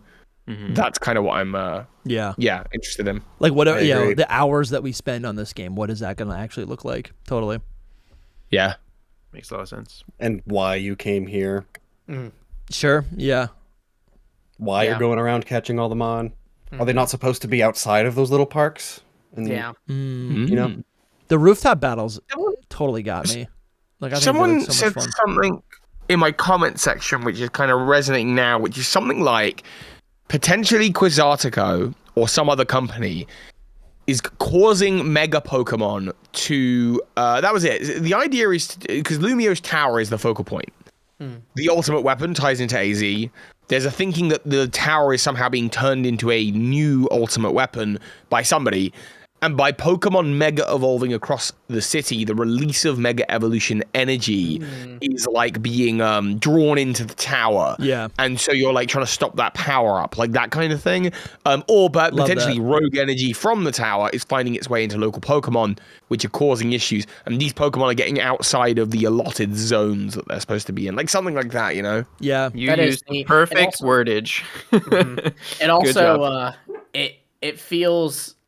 like, I don't know, the thing that we've talked about before is, like, I don't think that this game is going to be exactly like Pokemon XYZ, the anime, of course, but the interesting thing is, like, XYZ, again, we know there was some kind of scrapped X2Y2Z something game, and XYZ, I think, borrowed a lot of elements from it. If for nothing else, it debuted the Zygarde forms, and the interesting thing about that is the climax of that story takes place in Lumio City. It's pretty much exactly what you're describing, Toby, where Alon is basically like used by Lysander to go around and collect Mega Energy to like power up Team Flare's plans. And so, again, I don't think it'll be copy paste, but I think like some ideas are going to cross over. And are we going to see Alon in this game? Because he was, I feel like, I think he's referenced in another game. He was referenced in Oras. Yeah. Ooh. Yeah, it is spicy, actually. Dude, if we got to see Alon in this game, I'd go nuts. That would be so cool. Yeah, you got to think Game Freak probably thinks like that, though, too. Like they did like bring him back just to get whopped by Leon and Journeys. Oh, he was in Journeys? Yeah, he got brought back to be... You know how I actually hate when like shows do this, but you know how they bring back a powerful character to get beat by another character to show how powerful this new character is? That was Alon in Journeys. Wow. I do want to piggyback off of what Toby was saying. Like the whole thing at the end, like the little teaser at the end of this trailer does make me feel like that same kind of thing where something could be going on with Lumio's tower. Like it's basically a radio tower, right? So, it's probably sending out some kind of signals. Yeah. And, it could send out a signal that is not so great. So there's more with that. Like, because this whole thing is about matches or some kind of thing that we do with them, like battles that we do at the tower or from the tower, but it's sending out a radio signal to go to those matches. Yeah. But then it just like goes static and goes weird, and the music is like like really literally it's a little ominous. It's definitely a cliffhanger. I wonder if it's actually going to turn out to be evil. Like maybe it's actually just like a cliffhanger, and what it really is like, I don't know. I could see tournament. Yeah, like a tournament where like previous champions like come to battle at, right? And we get to. But it could be a big tournament that's going to use the strongest Mega Evolutions to release all that Mega power. Yes. Which again was like how Lysander basically used the Pokemon League. Oh my god, I think we figured it out right here. Yeah, this is great. But like, I'd love to see how Clement and Bonnie factor into this, because like if Prism Tower is at the center of it, that's Clement's gym. Like, so surely that's so true. You know, not anymore. Wow, that's true. What if he's the champ? I mean, what would he be, like 25, 30 years old? But and not only that, but I would be curious to know, Toby, you've been like studying the heck out of this, so you might know. Does Prism Tower have the gym symbol on it anymore? No, it doesn't anymore. Yeah, we can't see it. Yeah. Man, but if they're not in this game, they failed, right? Like they have to be there, right? Not if it's so far into the future. If this is 50 years in the future, they could be doing something else. No, if they're 50 years in the future, then Bonnie's still like, what, 56? She can be here. Yeah. She's like the elder. Bonnie is Jet. Yeah. I like it, just assuming everyone's a Draconid. If they're like every 60-year-old woman is a Draconid. Yeah, of course. They've got tales to tell. Or it's an alternate universe where none of those people are here, and it's just a whole bunch of different people. Yeah, one thing we know for sure, Ramos is dead. Disappointment. Poor guy. Disappointment, man. We're gonna end on the poor man. Rest in peace. Thank you guys for being here, Longston and Toby. This is great. I think we're definitely gonna be doing some more stuff in the future. Is there anything that you guys haven't said that you'd like to say in terms? I mean, you guys already put out your videos, but I like how Lumios is kind of shaped like a magic circle. An alchemic circle. I'm just gonna leave it at that. Wait, that's cool. Do you have any other? That's actually huge. I'm pulling it up right now. In the generic sense. Yeah. But I always remember that one episode of Full Metal Alchemist where like Scar, I think, like he turns a whole city into a magic circle to like transmute all the people inside of it. I mean, honestly, that's what Mega Evolution is. You know, it's transmutation. Like, yeah. Transformation. It is interesting, especially if the catacombs have anything to do with it, like what's happening underground as well. Yeah. Do we think we're actually gonna have any sort of verticality when it comes to the Luminous City? I would love to see it. At least some level of undergroundness. Yeah. You can see a little tunnel into the sewers on the map. There are tunnels, but like, does it really go underground? Like, on the canal, it's like bottom left. You can see like where there's a ramp into like a pool, and then you can see a tunnel on the side of that pool. And I think someone I think tagged you, Soul, on Twitter, where they found in a trailer you can like see like tunnel into the canal, or like not a tunnel, but like an entrance into like the canal. I love you see my tags, but I don't see them. Yeah, like someone pinged you and I saw it. So you think ride Pokemon are coming back? We haven't seen anything about that. I could see a Gogoat maybe, but if the map is small enough, you wouldn't really need one. Yeah, and I think we'll get roller skates to get around, so I think that'll probably happen. Yeah, man, I'm here for it. When the trainer is jumping from one rooftop to the other, are they holding on to like a Fletchling? I haven't looked that close at it yet. No, they're holding on to that Rotom phone when they jump from. Oh, okay. Yeah, the missed opportunity is not making the Rotom phone that allows for a double jump resemble some sort of like new Rotom form. It's literally just your cell phone, which is kind of lame. Yeah, but like you got Rotom bike, you got all the Rotom like battle forms, the Rotom computer, you got Rotom. Could have at least gotten a Rotom paraglider. Exactly, that's what I'm saying. Now. That'd be nice. All right, guys. Well, thank you guys for being here. I'm sure we'll be doing another live sometime, and we'd love to have you on another podcast in the future once we get some more information. But I appreciate you guys being here, and very much so. We'll see Thank you for having us. We'll see you very soon. See you guys. Bye. Later. Hey everyone, it's Dusty. Before you leave, just want to let you know that there's a whole nother episode with Loxton exclusively on Patreon and for YouTube channel members. That video is up right now. We spent a lot of time dissecting the new Lumios map and how the game will play in relation to the verticality of Lumios City, really. Go check it out. It's live right now for Patreon and YouTube channel supporters. Go into the description of this video, and thank you guys for watching. I'll see you soon.